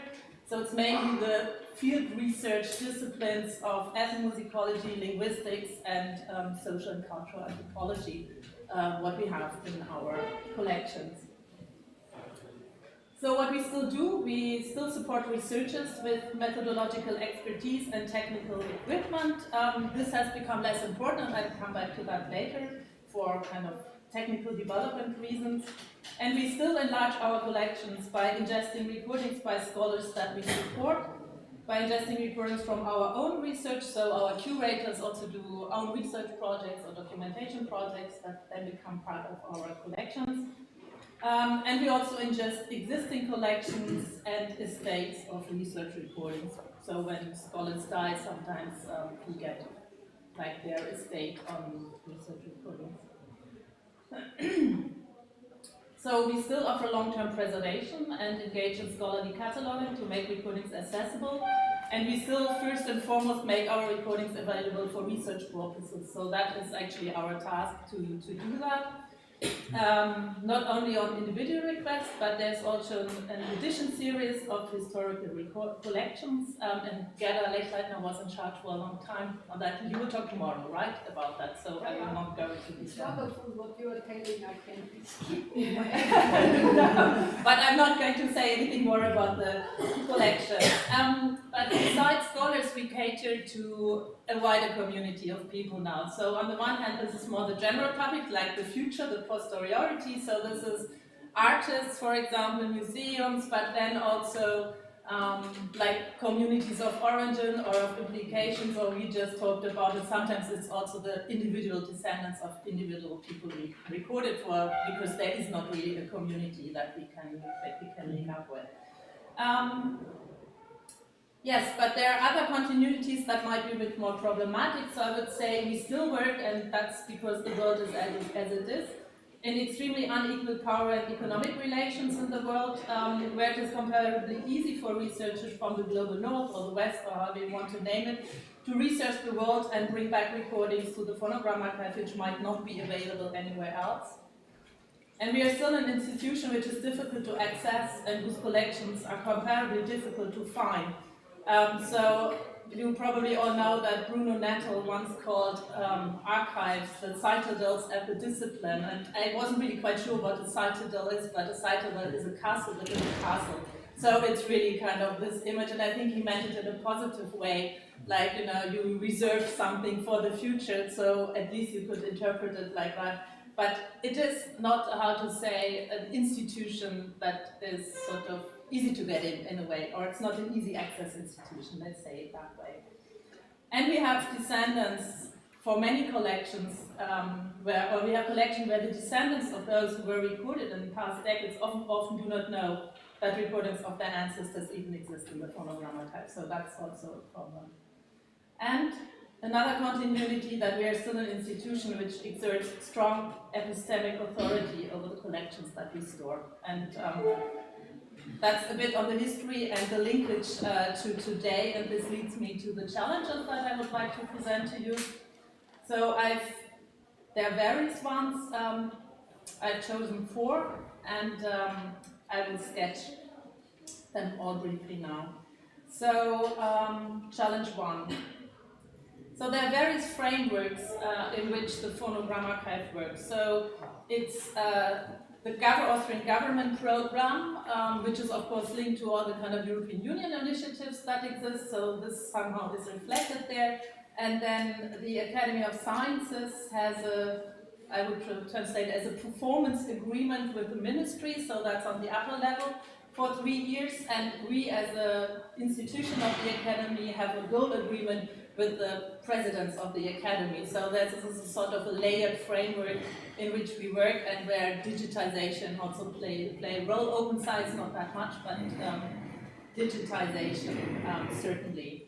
So in general, I would say that we operate within the framework of 2 central social and political aims. On the one hand, the aim for open access to digital or digitized cultural assets and research data.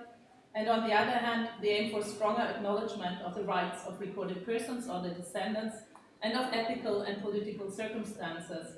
So the challenge I see here is how can we reconcile or combine these aims of access and acknowledgement? So it is clear that access can only follow acknowledgement and legal and ethical clearance. But for the majority of our collections, rights and ethics still have to be cleared, and there are two reasons for that. So the phonogramma have started to operate and continue to do so in a social and political era of world history where those recorded were not thought to have any particular rights, and extractivist practices were deemed unproblematic. So this is not a problem that is peculiar to our archive, but I think to any archive that operated during that time, and we have to live with that. So the second reason is also why rights and ethics are not clear, that at the time of recording, current possibilities for use did not exist. So for example, in the 1970s and 1980s, like the internet existed maybe in some science fiction movies, but not anywhere, you know, in reality. So people in the 70s might have recorded and said, oh, can we use it in the archive? But use in the archive was, I sit in the archive and listen to something and maybe take notes, but it's not like spreading it all over.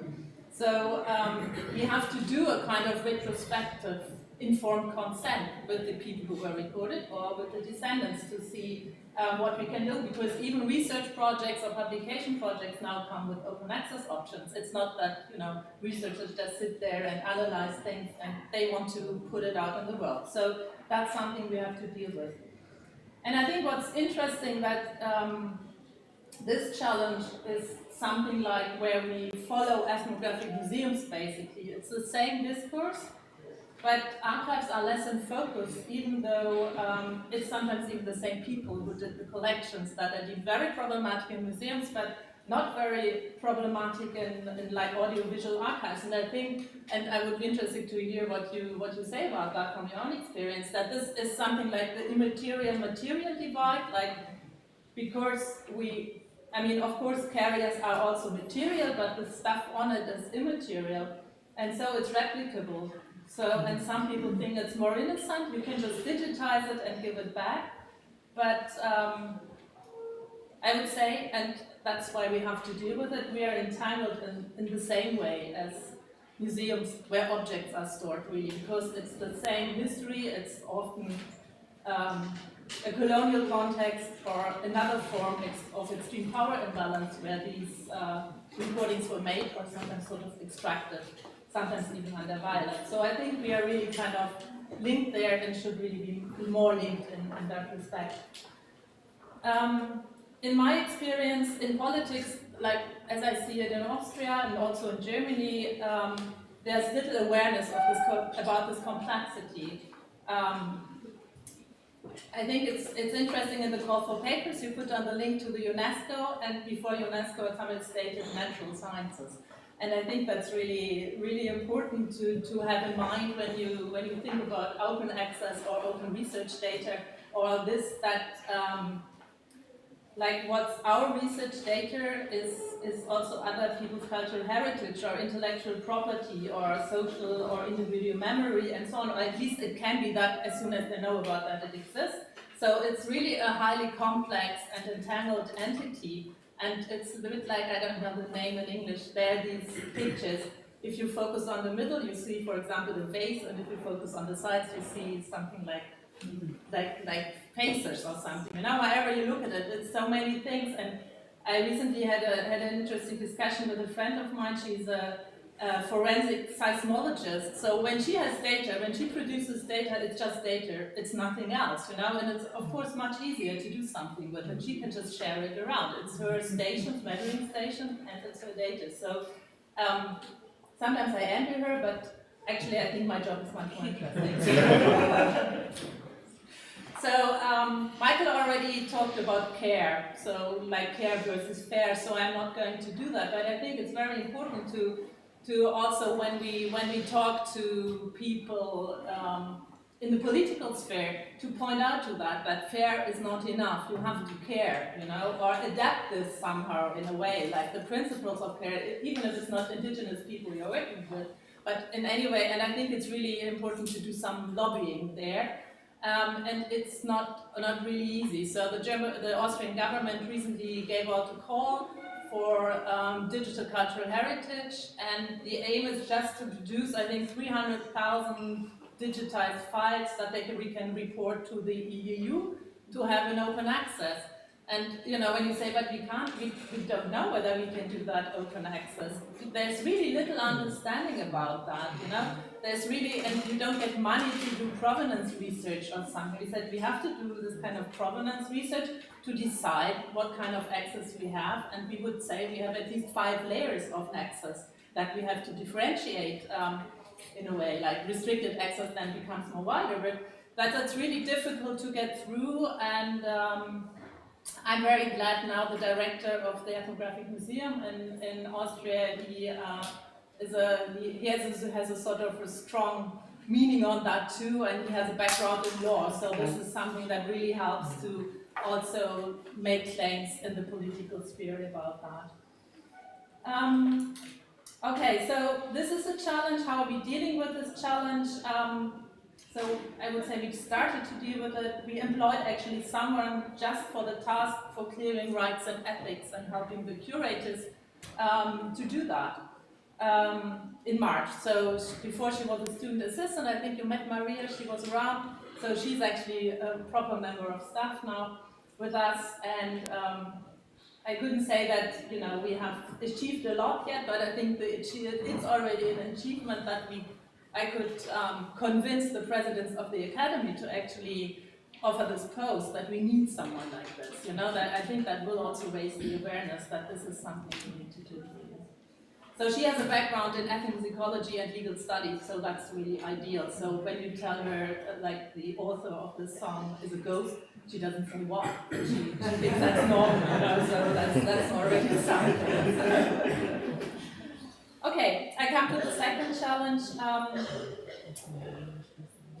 And here I would say, and also Michael talked a bit about that, how can we decenter knowledge production around our collections? Here I particularly have cataloging practices in mind, because the mandate of interoperability comes with a strong thrust towards using standardized vocabularies, thesaurus, norm data, and so on. So there's nothing inherently wrong, I would say, but there's little awareness by those who promote them that these standards are ultimately highly Eurocentric and constitute a kind of epistemic violence we enact on our collections. And if we acknowledge them as such, as sort of just one perspective out of many, one kind of knowledge and not something universal or neutral, this leaves room for including other knowledges in cataloging practices, and I don't think I will go much further because you talked a lot about this. So, but for me, ideal would be a catalog that offers a kind of diachronic and synchronic multi-perspectivity based on collaboration and eventually also like shared curatorship in a way that as you propose it. And I'm also against like deleting things but that were wrong, because I really would like catalogs to be a historical source in themselves, where you can actually do research on and see how knowledge production has proceeded, you know, where you can look, okay, in 1905, this recording was catalogued that way, and 20 years on like that, so a bit like Time Machine and with the map, you know, where you can say, okay, show me in 1920 or something what happened there. So this is a challenge, so tackling this challenge still lies ahead of us, and so I'm happy to have heard more from you about that, so, but that's something where we would go along that line, and I'm also happy to hear from others. The third challenge, I'm coming to the third challenge now, that's difficult. So I said we are still an active archive, so we still enlarge our collection, and earlier it was necessary for scholars basically to cooperate with us because equipment was expensive and rare, so you know, with an archive phonograph you didn't have one lying around, and even later. So you came to us, you got equipment and methodological training and technical training, and you brought back the recordings and they were stored here. So that this linkage is not really very important anymore. There, on the one hand, equipment is not expensive anymore. Many people just use their phones, basically. And there are also many other repositories around, so it's not really necessary to come to us, but this is still one of our services, and it's also still sought after. So the challenge I see here is how can we meaningfully add to our collections, if at all, without continuing extractivist practices, and meaningful for whom? I see there a certain paradox also among colleagues, because the awareness of the necessity for informed consent in your own research, I think that has really kind of been established, but there's much less awareness that you also need informed consent for having the recording stored in the phonogram archive or another repository. So we are still of a collection where not really one single right has been cleared, and which are full of like author's rights, performance rights, choreography, whatever. So if you take collections like these, we can't do anything with them basically. It's like having a collection from the 1940s, So this is really a problem, I think, to raise awareness that if you want to store collections somewhere else than at home, say it's just for myself, you have to make that clear. You have to get the consent for that. If people don't agree, you can't do it. So that's something I think is important. I also see, but that's a bit maybe of a side thing, that I think the mandate now to keep research data and provide access to it entails actually the danger of fostering extractivist practices.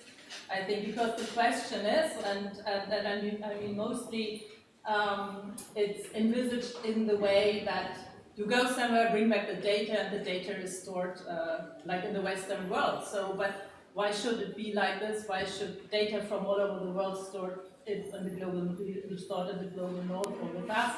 Or why should it be stored only with us? Why not in the place of origin? Or why shouldn't be kind of the standard be a model of shared archiving? That if you go somewhere, you have to find a place where you store to.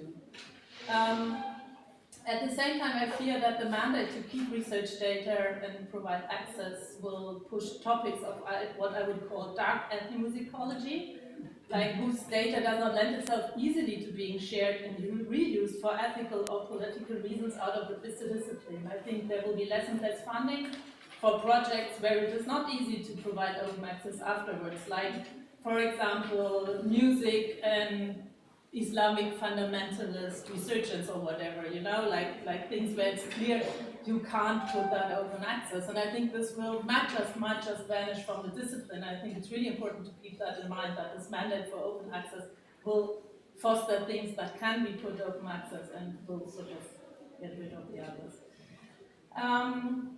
And at the same time, that's something like goes a bit towards what we were discussing, what is data. I would like to ask what is enough data, because what I see is really a data overload. People are just recording and producing digital files, and really to see, do we need that? And I also see that some other field techniques which are very important, like observing something, just listening, or just taking notes by hand or whatever, are sort of vanishing. That is about producing masses of digital files, and I think that's a problem, and I'm looking forward to your thoughts and experience with regard to this challenge. This directly links up to the last one. I would like to talk about this kind of data overload. So how do we deal with preservation versus decay in today's climate crisis? We're knowing that archival preservation, whether in physical or digital form, normally comes with high carbon emission and the depletion of natural energy resources. So these questions of sustainability in this respect became an important topic for us, because we are supposed to move our premises. So there were discussions about climatization of studios or how to build the storage room, and it was kind of quite sad that the people responsible for the planning were not open to thinking about these things, of finding places that are more easily climatized than where we are supposed to go now. So there are models in the world for archival buildings that are kind of more, let's say, better prepared for the environment where they are. But this is difficult, and maybe for us it's not that important. We might not make such a big difference, because in comparison our archive is quite small. So, and Austria does not have a grand action plan for research data that Germany has. Germany has, maybe, I don't know, Maurice will talk about this, but like Germany is putting up large research data infrastructures for various fields of disciplines, like clusters of disciplines. There are these kinds of hubs established in Germany. There a lot of money goes in there. And I sometimes wonder whether in a few years we will not say that this concentration of data and metadata was a very bad idea. On the one hand, for reasons of data security, but also for energy reasons. You know, if you mess up these things. So yeah, also here I'm interested to hearing your experiences and thoughts. So and also how your national policies affect us. I mean, if you're from the European Union, there are similarities, but still there's some room for maneuver in all the countries. You know, some have to be put into practice exactly like this, but in others, with other measures, we have more freedom.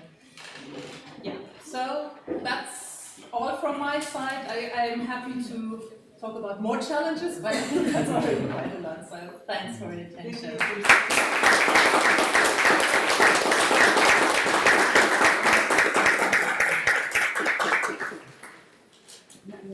Now you are listening to Maurice. Maurice, the stage is yours. I don't hear you. I heard Kerstin very well, but I can't hear you. The stage is yours, Maurice. I'm just repeating it because I have the microphone here. So Okay. Thank you. Yeah, so maybe I can take some clues from Kerstin and copy her structure a little bit. So I'm here talking to you now as the head of the media department in the Ethnological Museum. And that is, in a way, the Phonogrammarchiv that Stumpf and Hornbostel built up. And I'd like to start with some historical remarks also. I don't know if you're familiar with Stumpf's biography, Karl Stumpf's biography very much. He was a professor in Prague, I think, and he studied in Würzburg. So he's surrounding Vienna in a way, right? And I'm not exactly sure how he had the idea to build an archive. But I'm sure he was aware of what was going on in Vienna in 1899, as Kerstin pointed out. Stumpf made this first recording in 1900 in Berlin when a traveling group of Thai musicians came to Berlin, and that is what we consider the first recording of the Phonogrammarchiv, right? That was later headed by Karl Erich Moritz von Hornbostel. That's the next thing I want to say is I'm slightly disagreeing with Kerstin on the public in these early days, 1900, or at least I have a footnote, an addendum to what Kerstin said. I think the way that the archives addressed a large public in those early days was a very indirect one. I think these were classic archives, scientific archives that were intended and visited and frequented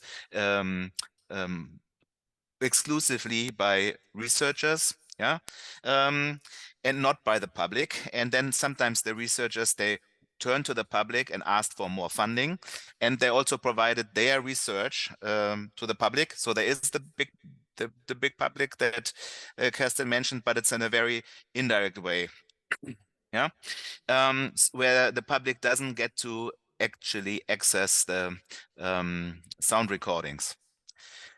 And there are probably a few exceptions we could discuss, yeah, but as a whole, I think these archives started out as academic archives. And then for Berlin, I would like to mention what I call the silent years. So after World War II, our collection was considered lost. Actually, it was in the Eastern sector and the Soviet sector. Most of the cylinders were there, some were also in the Western sectors. And but by and large, the Phonogrammarchiv was considered lost or at least inaccessible.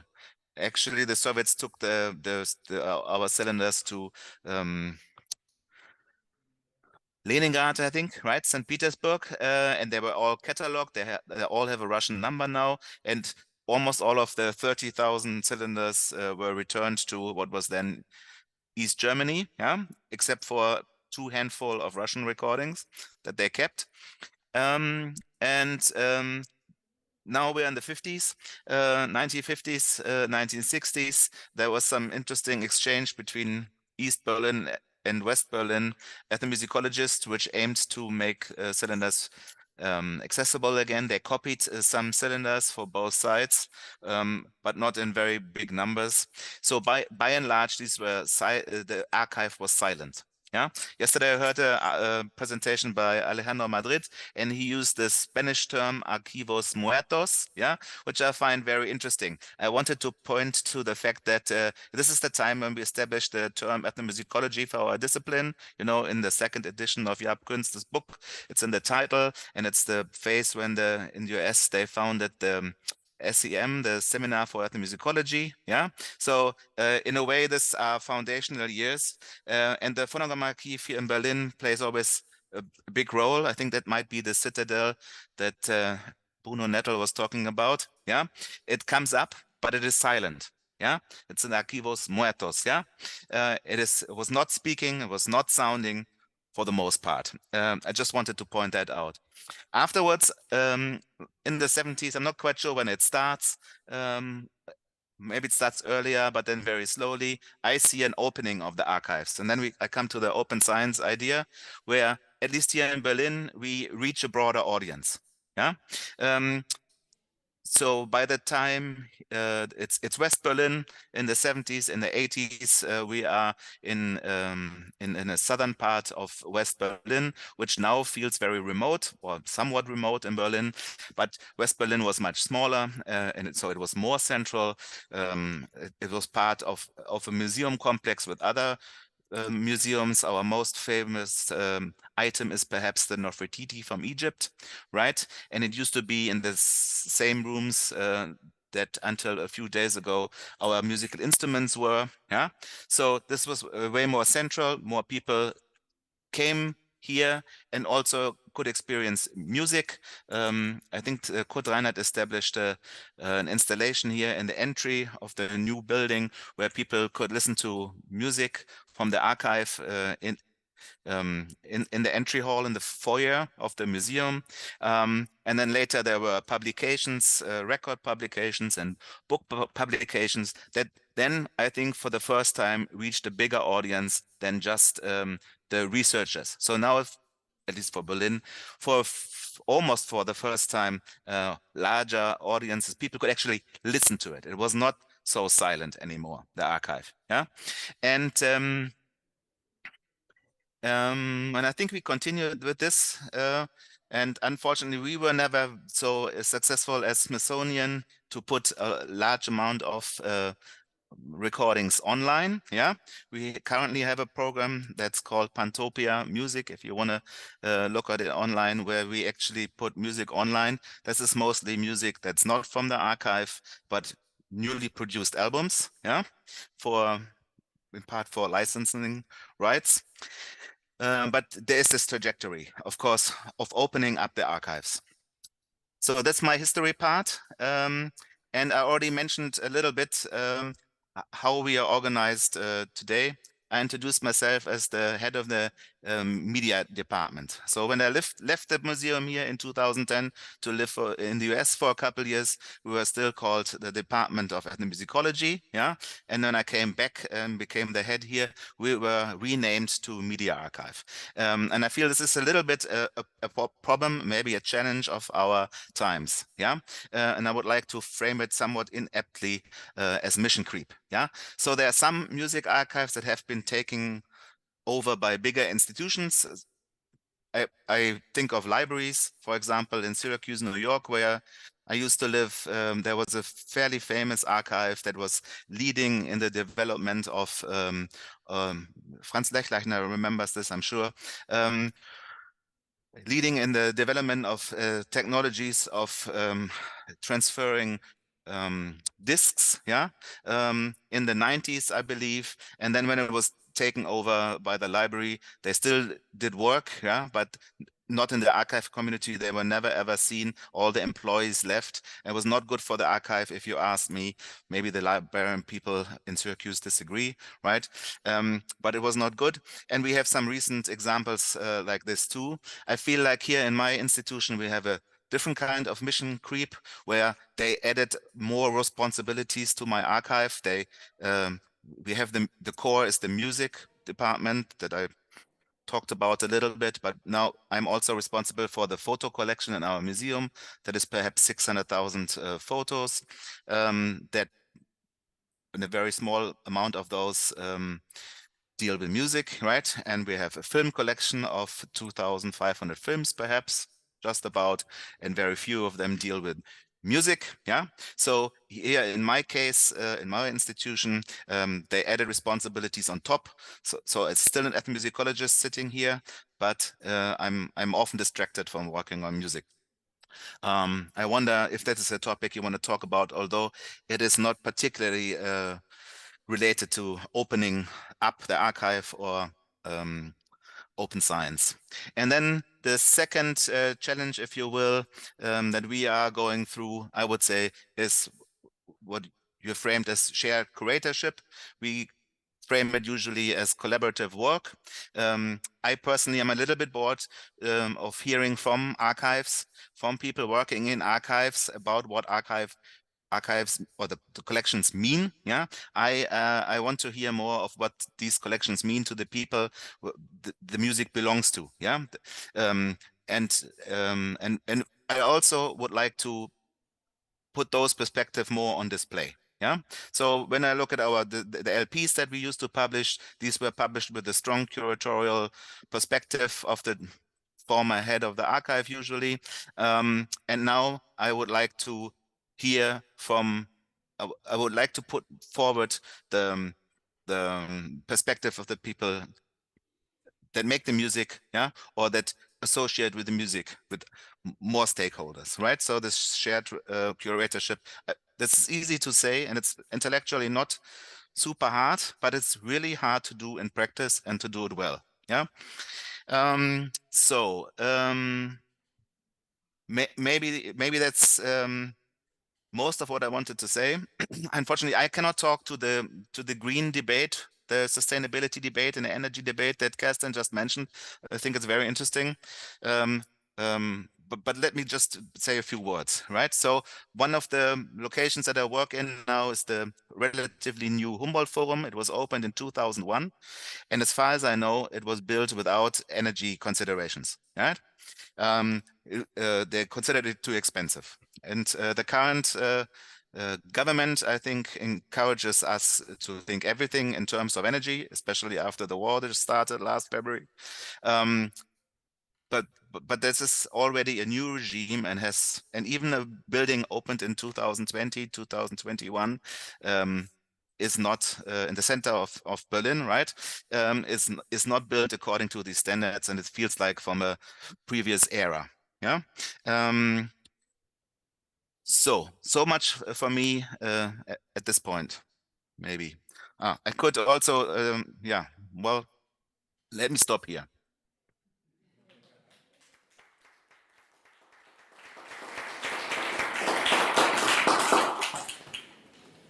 Thank you. I hear very little what's going on in the room, right? You have to be close to the microphone so I can. Thank you, Maurice. Yeah. Now the floor is for Pedro Felix, who is the director of the Portuguese National Archive. Thank you, Pedro. Thank you. Thank you so much for the invitation. Thank you, Christine. Thank you, Maurice. Actually, I was expecting more of a round table, but I will put my notes for us to discuss. And a small thing, an excuse from my part not being tomorrow at the meeting, just for a very good reason. There will be a meeting on National Program for Open Science, so it makes sense. I'm going to tell you about what is going to be done, or it's on the way in Portugal in this field of open science. We already talked about what UNESCO meant by open science is to make science accessible, inclusive, and equitable. And the tool for make all this data and science available for communities the institutional repositories were a resource, a basic tool for us to provide that accessibility to the materials. But the problem is, once we have institutional repositories, data must be maintained in, of course, a findable, accessible, interoperable, and reusable way. But in order to build this huge program, European Community designed some policies, some legislation, and really a great amount of funds to implement that program. To keep you more or less informed of what's going on, in order to evaluate this strategic line of the European Community, there is a report on that, Open Data Maturity Report.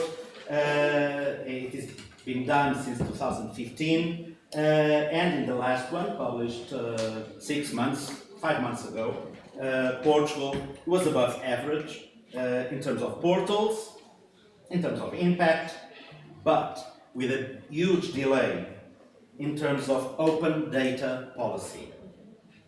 And I guess this is one of the major problems we are all discussing.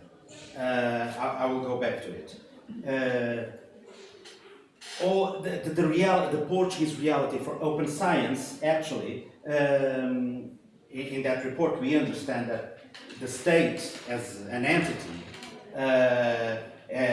is it's in a process of increasing transparency policy with data available for free online on those repositories, and some, I would say, more muscle areas, territorial areas that have the structures to give that transparency and data access. But the question remains, science and academy seems some kind of out of this race. And I would like to put this question, why academia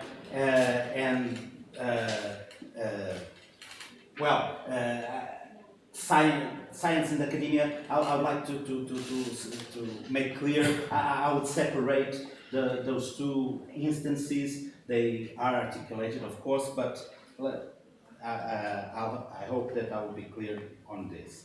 But the question is, why, as I was telling you, why science and academia, we are all fully aware of this problem for a long time. Why is this delayed in relation to other institutions? Why is some kind of a lack of interest? Is it because of lack of expertise, lack of funding?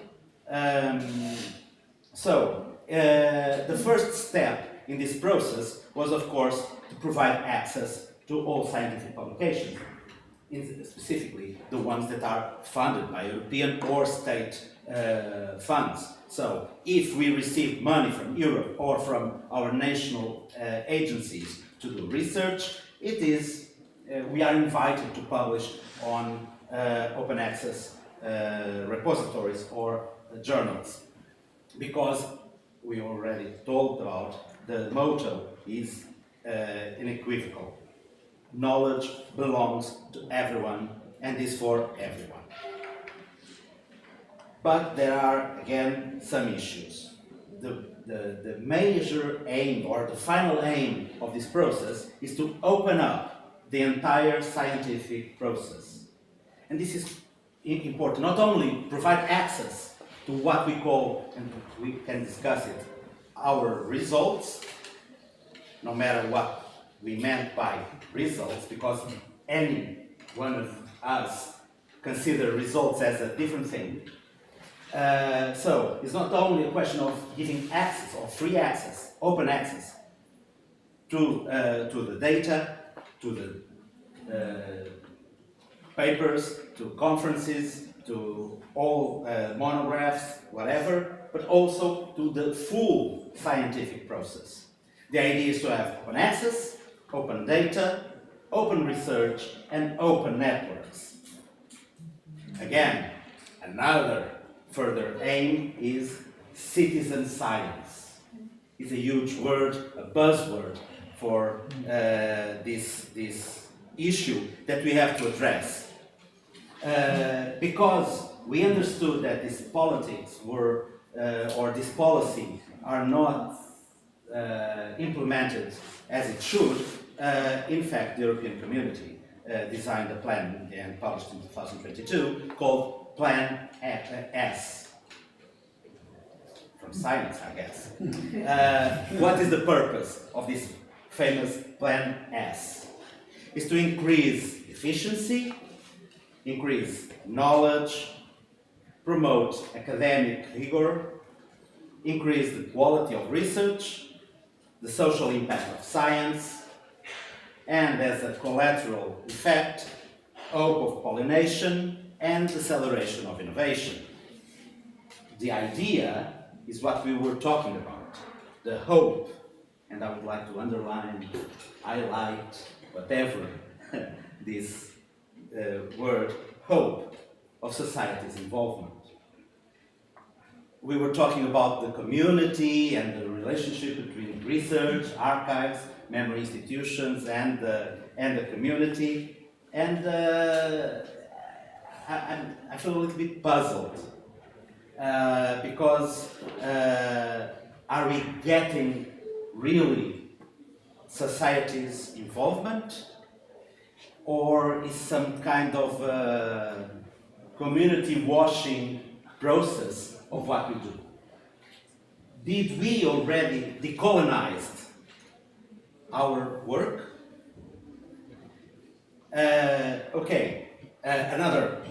Let me get back to this famous Plan S. Another purpose of this plan is to increase economic impact of science. Let us be clear, social sciences, humanities, and economic impact usually goes in devious ways, so it's problematic, but it's on their project, and promote intellectual property, let alone community, properties, rights, and so on and so forth. What did we do in Portugal up until now?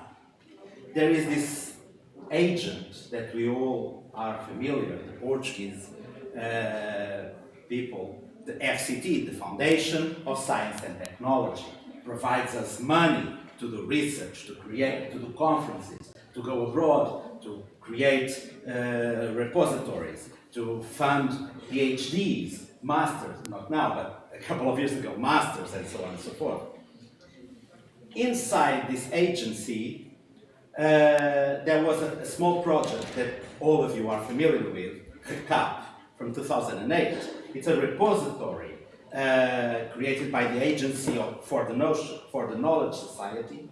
The idea is to create a structure to give visibility, access to national research. It was funded by the Foundation of National, it was implemented by the Foundation for National and Scientific Computing and the technical expertise of Universidade do Minho. This RECAP provides a portal and a service for hosting institutional repositories, and of course, scientific journals, and a communication service and dissemination. Today, well, yesterday, there were 2,800,000, more than 2,800,000 documents. What is this universe of repositories? Currently, there are 28 repositories, 7 from polytechnic institutes, 15 from universities, 1 from an institute inside a university, 3 higher schools connected, medical schools connected to hospitals, 1 foundation, and 1 public institute. So, we are talking about, for Portugal, 28 different repositories. And there was a huge problem with those repositories. First, the repositories were created in a dispersed way. All of them are different. They are not coordinating, and they don't have an impact or what they should have because of a communication effort that is not being implemented.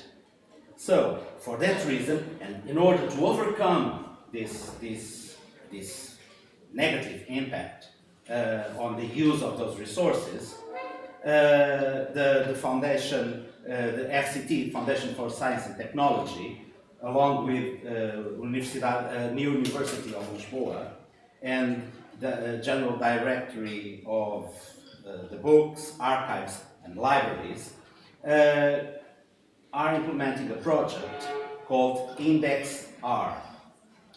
This Index R project is a directory of national digital scientific repositories and journals with very specific metadata, rigorously controlled in order to promote this communication and circulation across repositories, in order for them to be clearly identified and clearly located and accessible. The idea is to provide an integrated information access tool and also make each one of the 28 institutions and the others that will join be aware of their responsibilities and commitment with the society. Okay, so actually the meeting is about this project. But we are still talking about repositories of monographies, journals, academic papers, proceedings of conferences and workshops or whatever, but we are not talking about data, raw data. In 2016, it was published the Guiding Principles of the National Open Science Policy. And in 2018, the evaluation of the process, or the aim of the project in 2018, 5 years ago actually, is to have 100% of data resulting from public funded projects accessible in any repository. Let me go again. I'm not mistaken, I'm reading the numbers here. In 2018, 5 years ago, the aim was to have 100% of data resulting from public funded research available free through those repositories. Okay? Another project of this guiding principles was to integrate open access availability as a parameter to evaluate the projects. If, as Kristen told, if our project, the results of our project will be provenly open access, we will get some add-ons in the evaluation process. Another side objective of this project is to eliminate double funding, but also training and clarification actions, the rights and so on and so forth, for open science, data publication, intellectual property, and data protection. Okay? So, actually, in the resolution from the official resolution in 2016 was considered, and the word was imperative, to be accessible and to share the knowledge produced. Of course, there was a safeguard clause there, according to the best practice in each field. So, in our context, we are all familiar with this. Specifically, we are dealing always with European Community programs. Of course, in the United States, the context is a little bit different. Okay, but from our point of view, this project, this idea, bumps into a problem that is, I would call it, and sorry for the big word I'm using, the neoliberal ecology that we are living in academia and in sciences and all other institutions. Because we need to monetize our practice. So it's very hard for us to be fighting for monetizing our resources, and at the same time we are asked to provide them for free. It's interesting. Another issue it's being discussed this week is the question of indices and metrics, and I'm publishing in a very high status journal. This means aggressive management strategies, even from academia. Oh, it's better for you to publish in that high level journal, because if you write down your PhD and for 10 years and you are willing to publish in, a very famous, for instance, a publication house, it doesn't worth as much, even if the paper is a recycling of the 3 other papers I published in the last 3 academic journals. So, indexes and all these kind of metrics are manipulating intensely the production and the open access. We should be aware of that. Of course, you all know the big 4 countries, UK, United States, Germany, and the Netherlands. Of course, 3/4 of the journals are paid, and half of them have free access. But we know the difference they have on the index, and we all were at one time asked to, it's better for you to quote other papers that we published, because it helps to raise the level of quotation of other journals. So it's a management. We are not talking about science. We are not talking about the content. We are just talking about management. Another issue is all these questions that we are, seeing on the newspaper, on TV news, is the question of search engines, the circulation strategy, the publication strategies, where technology is a powerful tool. Who has access? Who can provide access? Who will put us high up in Google search? What will be the keyword for people to find our paper on, those 5 persons we met in down south of Alentejo? The question, again, is also the result. What we mean by result?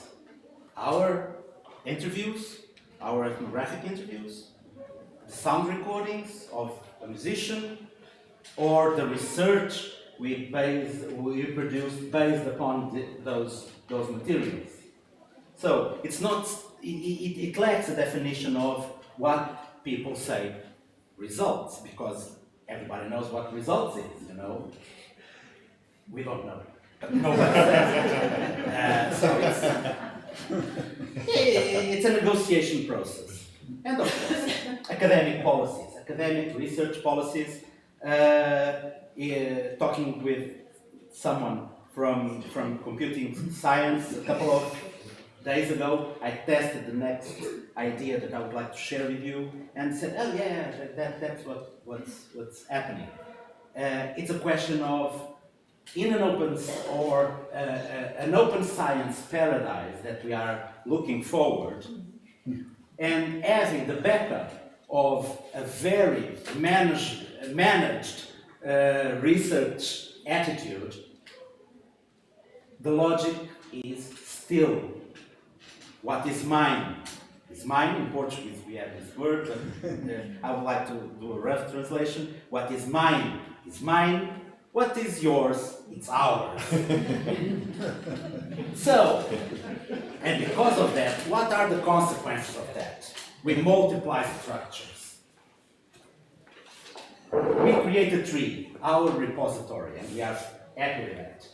Then comes an agency that creates a forest, collects some trees, 3, 4, 5, 10 repositories. Then, even if that was not enough, there will come a third agency, eventually international one, that will create some kind of a huge forest that grabs the woods, that grabs the tree, and they will call it an aggregator. And keeps on ad infinitum and ad nauseam. So, this is one of the problems. The other one is what we can call, quoting Essa Queiroz, it's the diaphanous mantle of data protection that actually hides the raw nudity of the strategy. Because entities, from researchers to academia and to even the groups of universities, is that they don't want to compromise that gold that they are sitting in. This is our research. A couple of, it changed in the 90s, but there are institutions that tells us the story up until the 90s that some researchers having access to documents just, put some papers on their pockets and leave the archives. This is a story that people tell. Everybody. Ask your physical archive manager from the 80s. It's an ongoing history of things that happen like this. So, and a third issue, and another problem from that context, from my perspective, it's some kind of a role confusion. A scientist does science, research, does not create repositories. And we sometimes forget the absolutely fundamental role of the information science specialists. Let me just do a brief turnaround because I'm finishing.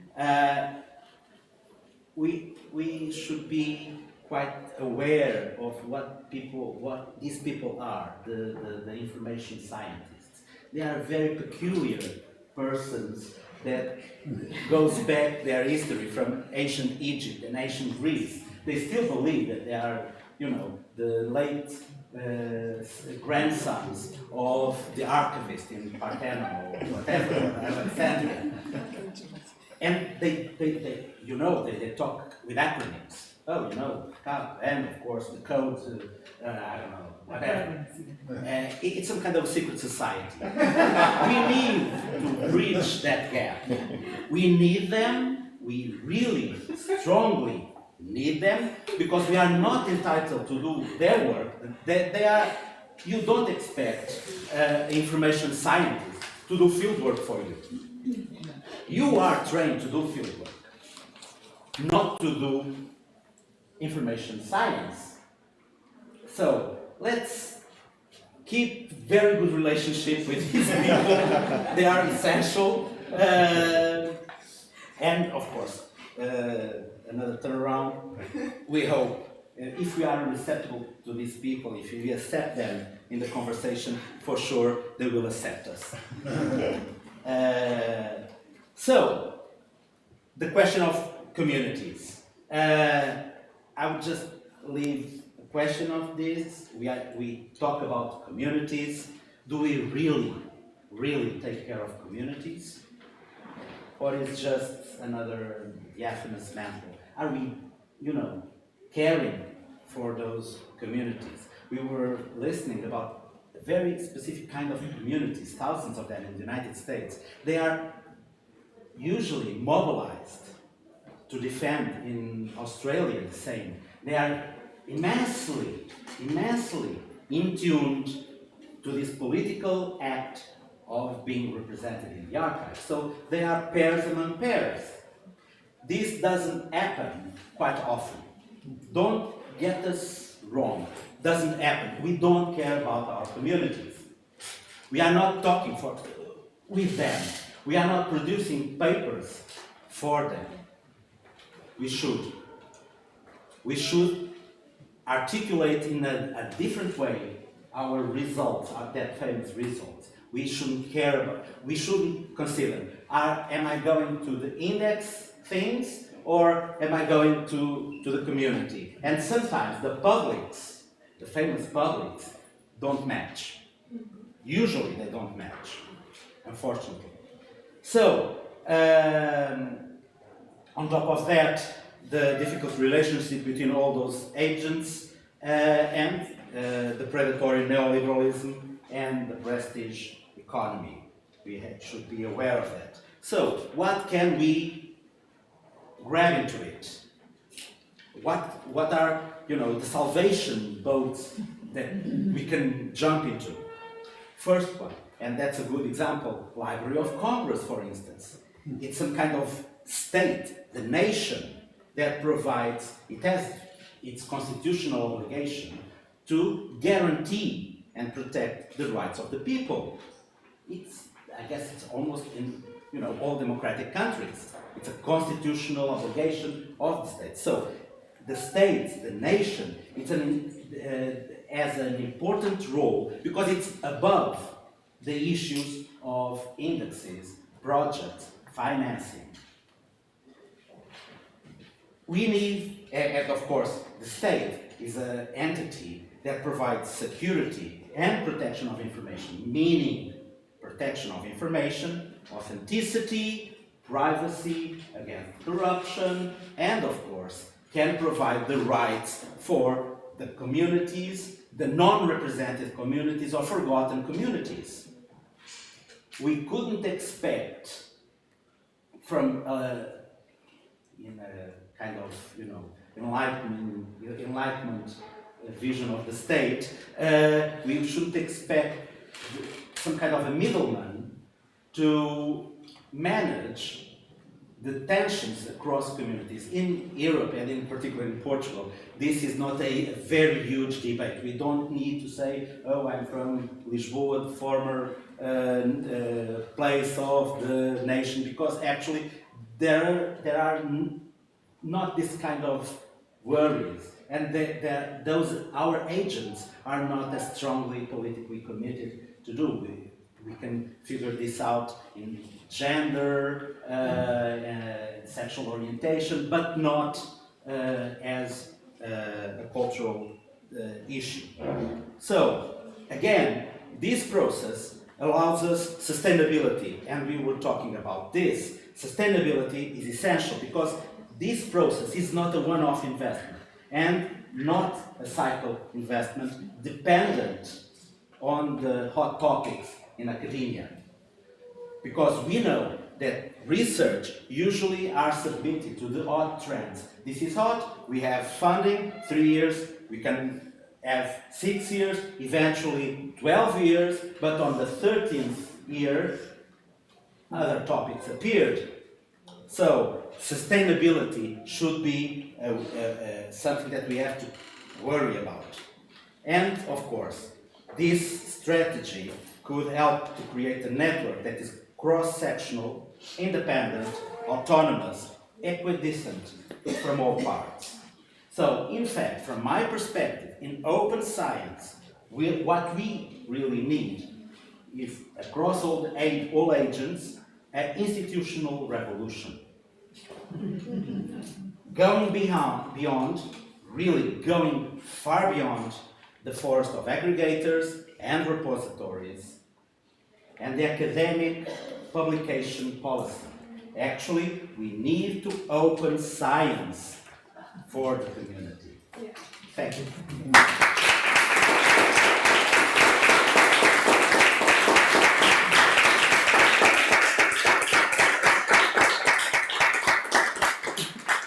Thank you, Pedro. I think it's a good idea for you to roundtable was more or less a proposal by me and Cristina to organize this roundtable, and with Maurice, and to join. Yes, you got Okay, I'll give you that. No. Otherwise, Maurice. You can come here. You Okay. can put it yes. You can come to Can the you front. listen to us? If I Yes. speak here? Okay. Yeah, thank you. So I think we have a lot of questions for you, but the idea of this roundtable was to put you together before, so I sent messages and you didn't organize yourself. So now You weren't so open. You know? So open. Maybe it's more interesting if we do it spontaneously or more entertaining. Yes. okay, so thank you so much. So I want to open this for Christian. I don't know what you think, but I think we have very important challenges to discuss with you, and so but I want to open the floor for questions from our colleagues. Can I just correct something, Maurice, what you misunderstood at the beginning? When I was talking about that in this first document, you know, about founding the archive, there was talk about the public or the posteriority. That was thought of in the future, in some diffuse at that moment. So the archive in Vienna was not founded with the public as a user at that moment, but as something in the future, you know? So it was a kind of diffuse future public thing. So just to correct that, if I didn't say that, you know, if it was not understandable that way. So I'm in line with you. So, Thanks for the clarification. And Pedro actually made this addressed this point also in a way. He talked about results and data, right, being public. That's very similar distinction actually. Gerda, would you like to say something? No, that was something for going to public with the recordings. This was meant for a specific type of recordings because the public in Vienna was not interested in recordings of Papua New Guinea or from South America, but they had one project, so to say, to make these voice portraits. And these were meant for people in the country or famous personalities from different parts and to keep them. But that's not really important. If I may, it was really very interesting to listen to everybody of you and opened a very vast field how to act. I was acting for quite a long time, and as far as I remember, at that time all these problems came up. It was fascinating, people would use it. Finally, that's also my idea, where we have to ask ourselves, where are we now and what are we doing for the future? And one very critical question would be, after your presentation, Mike, is there any future for a traditional archive anymore? I don't think so. I think archives will really have another shape. Archive in the traditional sense is out of thinking to some extent. So. Would you like to? maybe Michael? Oh, Maybe Michael wants to join us here? So all right. You have that now, so I have that's the microphone. power. First of all, I just wanted to say how incredibly enlightening I found all of your talks and really salient to the work that we're doing in the United States. I completely agree with you. There's this concept, I don't know if this will translate exactly, and I wonder if there's a different way of thinking about it, but there's a concept called post-custodial archiving. I'm a very strong advocate for that. I think that I think you're absolutely right. Just the concept of archives is going to have to change. I mean, there's this actual sustainability question, like, can we actually sustain these repositories? but there's also the access question and who are these materials for? I think that that's the question that really drives a lot of work now is who are we documenting these things for? And in the past, I think that was, it was a very, the citadel, like that idea. It was like, it was the castle within the castle. It was for a very sort of elite kind of researcher. And that isn't, I mean, I don't want to diminish the value of that kind of research. I think that research has created great benefits for humanity. But this documentation is valuable for many other reasons, and it has such profound impact on communities. And you've made me think so much about like that concept of community and what is a community and who is the voice of authority in a community. I can't believe I'm going to say this because they're so, like, Native Americans have suffered so many injustices, but there is this funny benefit to working with Native American communities, which is they are political bodies and there is a voice of authority within the community. Exactly. If you're talking about the LGBTQ community, or women, or a geographial community, there's no voice of authority. Like who is the arbiter of the ultimate truth? Or the LGBT, Black community. Exactly. So I think there is this very difficult question of authority, but I think that idea of what are archives and who are they for? That is a profound change that's happening, and I think it's a really, I think it's a beautiful change. I think it's a change that's long overdue. Well, I don't know.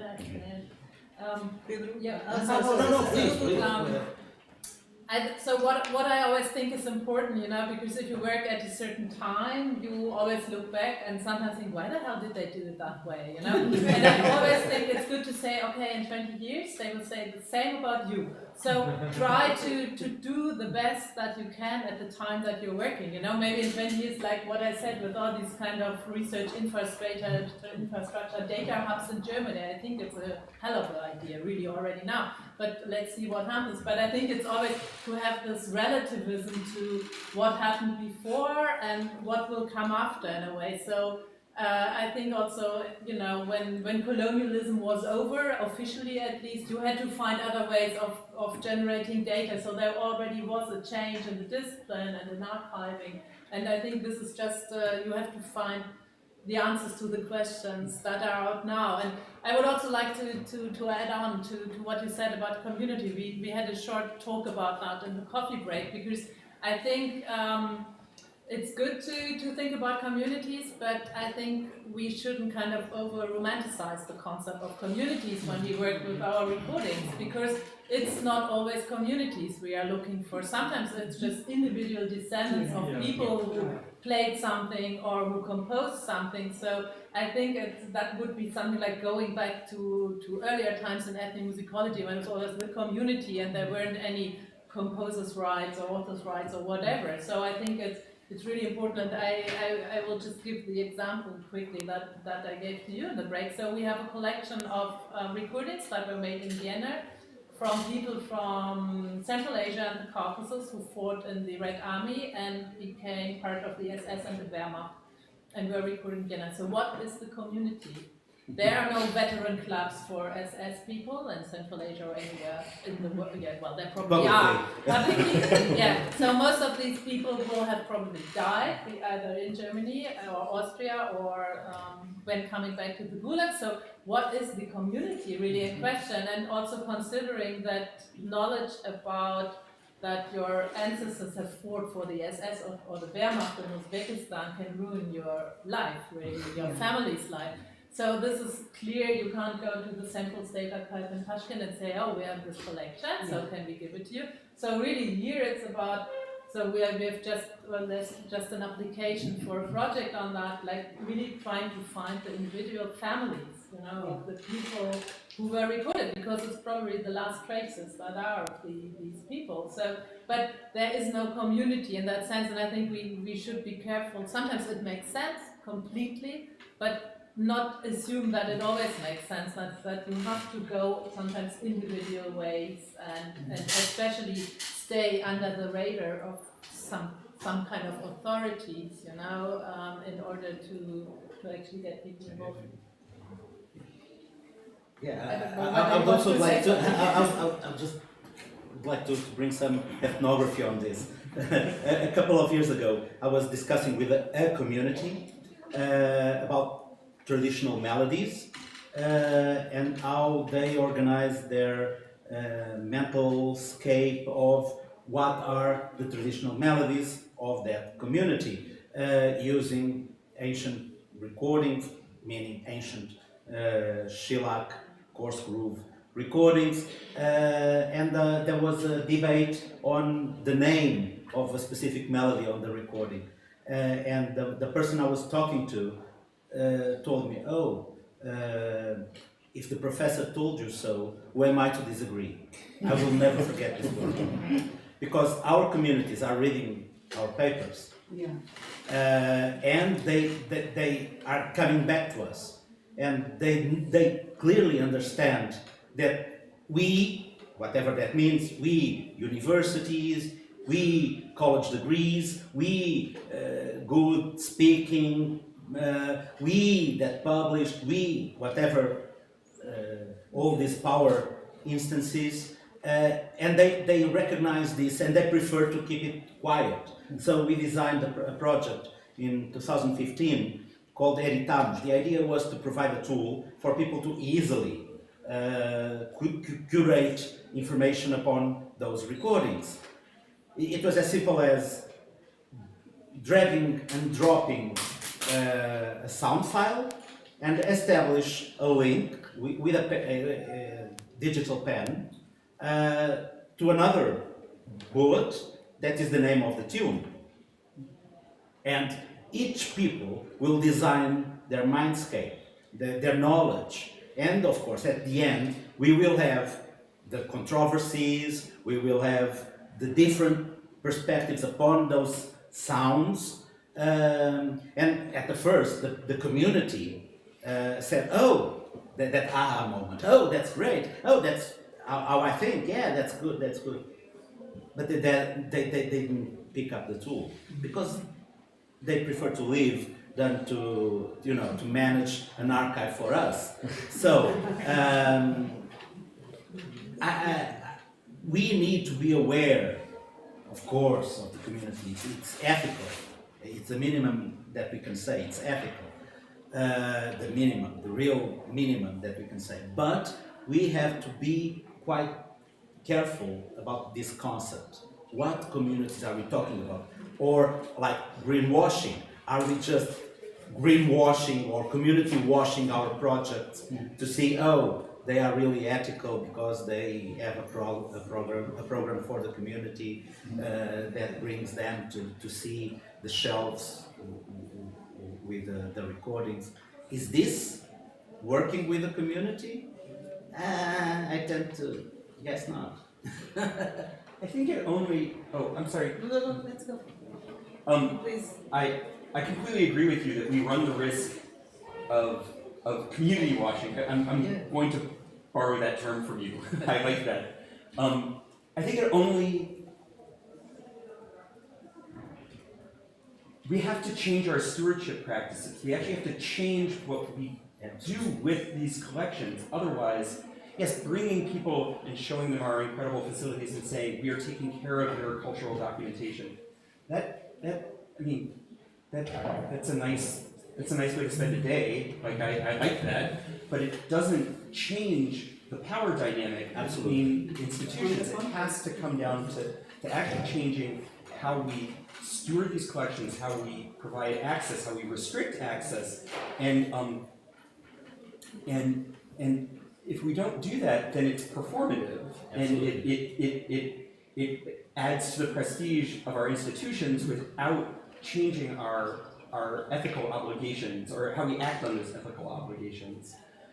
So I couldn't agree more. And I have a funny story about that term community. Like I have come to really have a very specific understanding of what community means. So recently I was hiring a position and I was really trying to target people who have this kind of ethnographic experience with archives. And so in the position description I said, you would be a preferred candidate if you have experience working with communities documented in archival collections. And I got all of these applications from university archivists who said, oh, I have lots of experience working with our university community. and then I got a couple of applications from people who, in the United States, there's a lot of this, who worked in military heritage archives, and they said, well, yes, I have lots of experience working with veteran communities. I was like, okay, but I don't want to deny that that's a community. Of course it is. It's not quite the community I was talking about, but it is. It's one of those words that's becoming meaningless over time, and I feel myself being part of how diluted that term is becoming, and it was very eye-opening to get all of these job applications and realize, okay, I need to be more careful about how I use that word. I have a question. Can I ask a question? Yes, please. So first, thanks for holding me so close, that I can hear everything very well. And then I would like to ask Pedro, you mentioned the revolution that's happening, What is at the center of this revolution? Did I get you right? Which revolution are you talking about? And I would like to ask everybody. I feel like it's a race. I feel very pushed all the time, and there's a lack of time to do all these things. What are the things, Kerstin maybe or the others? What are the things that we have to do to win this race for the revolution of the archive? I'm so very sorry. It's not a revolution that is going on. It's a good thought that we start to plan the revolution, because actually it's not still, put it into practice, unfortunately. But I guess that it is starting. Last week, it's a debate that is going around since, early 80s, 90s, about this huge impact of the measurements of impact in academia and research, and people are getting, a little bit fed up because they still have to pay 4,000 euros to get access to a journal and pay a fee of 7,000 euros to publish, and then all this profit goes to 2 or 3 companies, world companies. And of course, if you don't publish on those journals, you don't get a good classification or qualification for the next project. So it's better for us to, have this frog on our throats and say, okay, I'm quoting those 5 papers that I actually don't like. Even I didn't read it, but since they are from this important magazine or journal, I will do the citation. So I guess the revolution starts here. Last week, all the review team of Elsevier from medicine just quit as a group. Yes. And we should do the same. And we start to publish our papers on our platforms and ask from the state Open access journals. Yeah, absolutely. High standard open access journals without paying. Yeah, there is all this classification of green journals, diamond journals. It's all, again, another classification. We like taxonomies. We didn't quit 18th century. It's unbelievable. But we will start by doing this, and I guess that sometimes published in a book or a journal that we know the community will read, it's better than to safeguard this information to publish in, I don't know.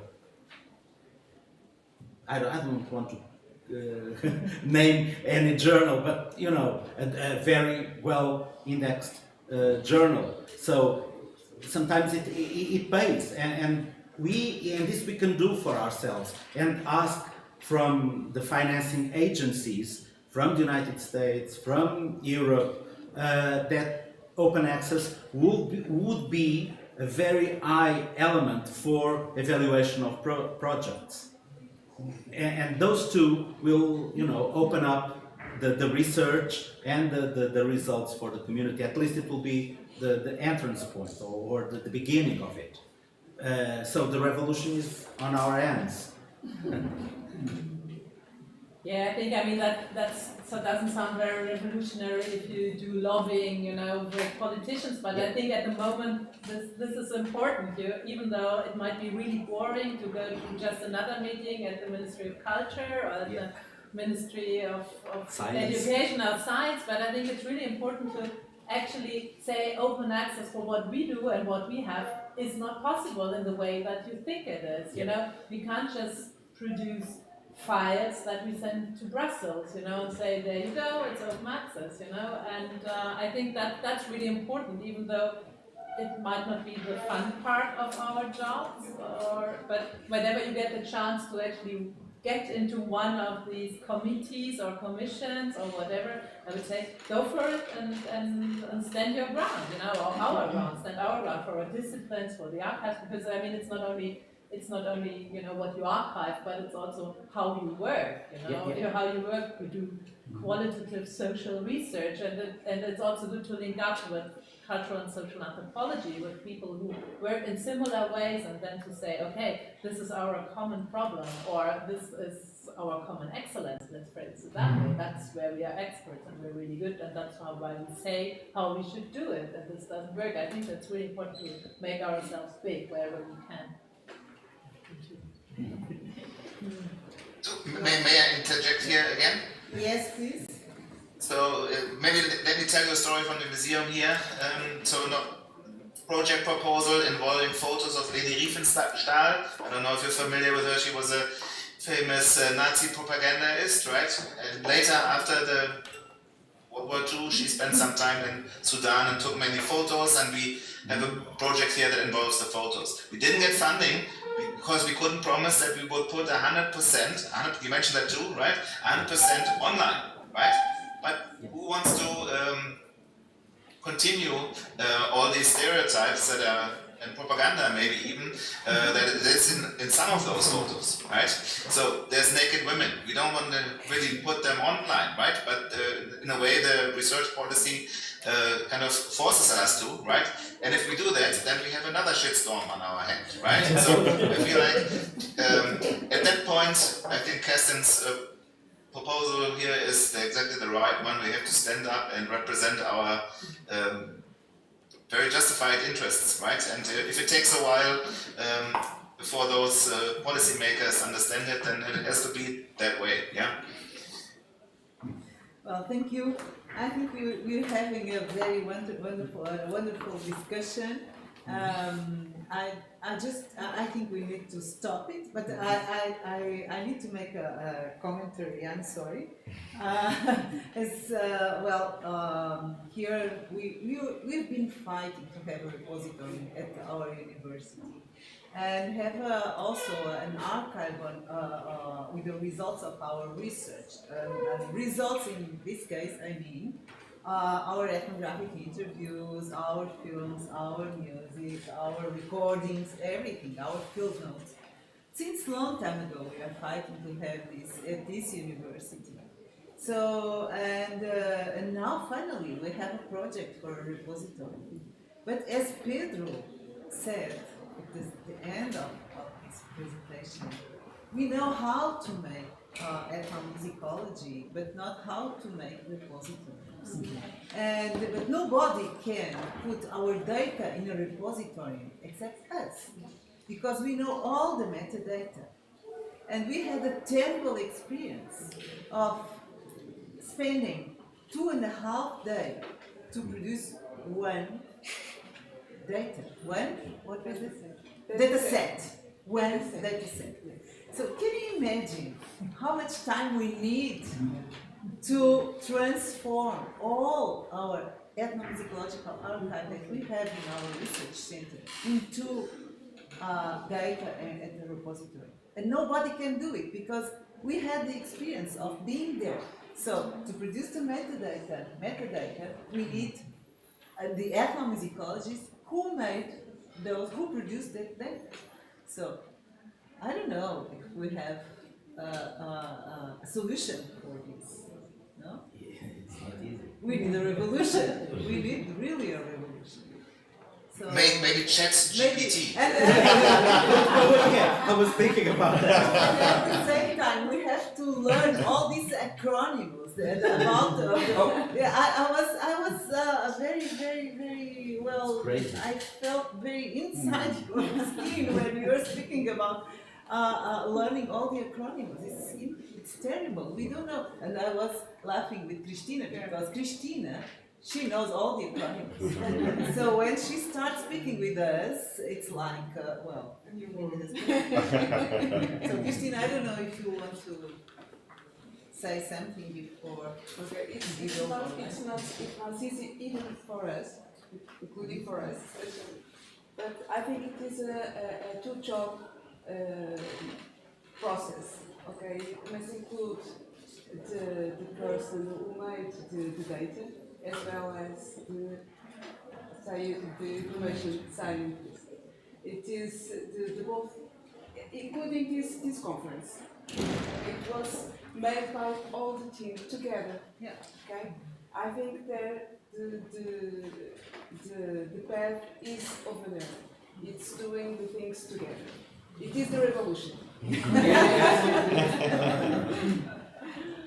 Can I Yes, say something? So I told you about the new member of staff who studied ethnomusicology and law. I think it's also good if we try to get students to think of these sort of double qualifications in a way, like I don't know, ethnomusicology and IT or whatever, because some people are interested in that. And if you say, okay, that would of course be the ideal candidate if you have someone with a background in ethnomusicology and IT, because they speak both languages. So I think it's also good if you see students who say, you know, if you're interested in that, go ahead, you know, trying to do that. We have so I think that's good to have in mind whom we actually need, you know, on the sidelines.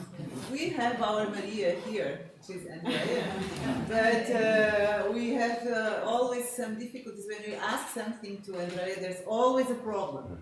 So and she starts to explain the huge amount of laws and details about a simple thing that we thought it was a simple thing. Yeah, but It's not. why you need it? Yeah. Why you need it? Yeah. Okay, so thank you so much. I think it was a real round table. You know? I don't know if Anyone wants to add make something? some questions. Yes. Please.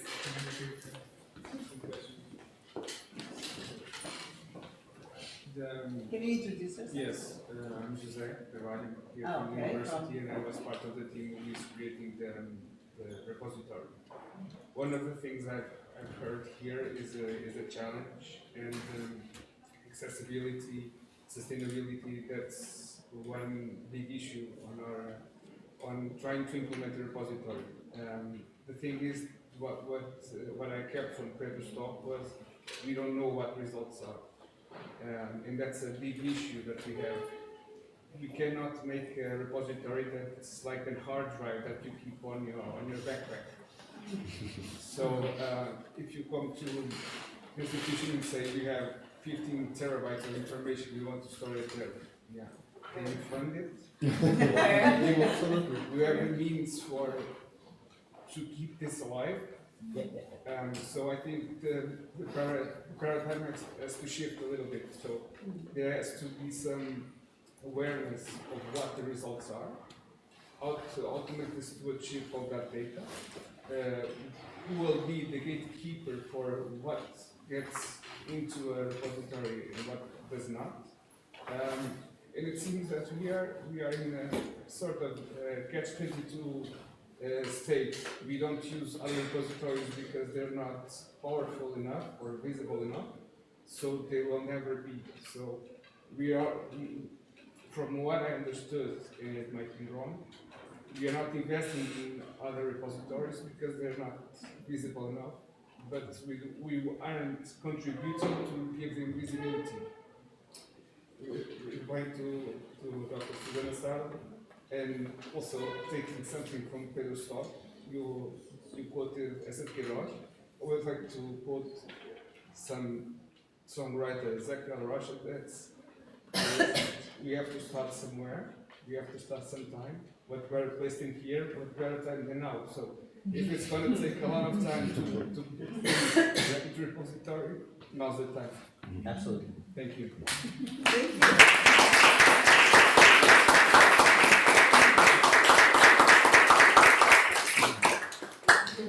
Well, thank you everyone for this wonderful discussion. I think we don't have results, but we have a lot of questions. We have a lot of questions, and the questions are very good to produce new knowledge. So now it's time for lunch, and the lunch is at the university restaurant. And if we go together, we can guide you.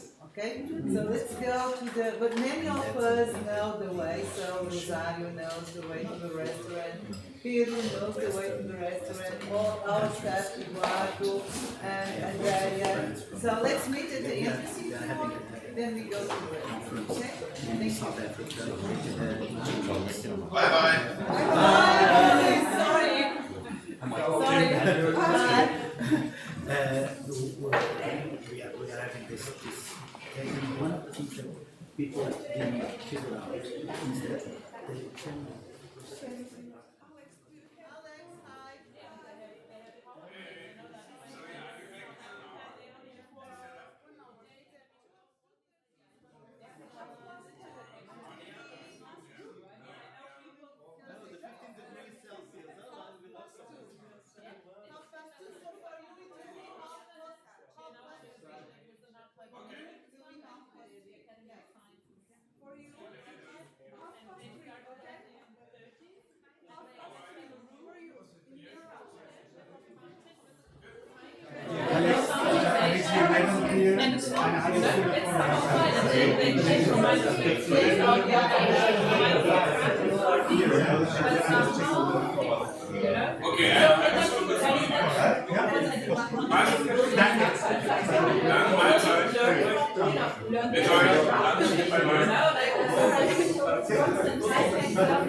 I mean, those came from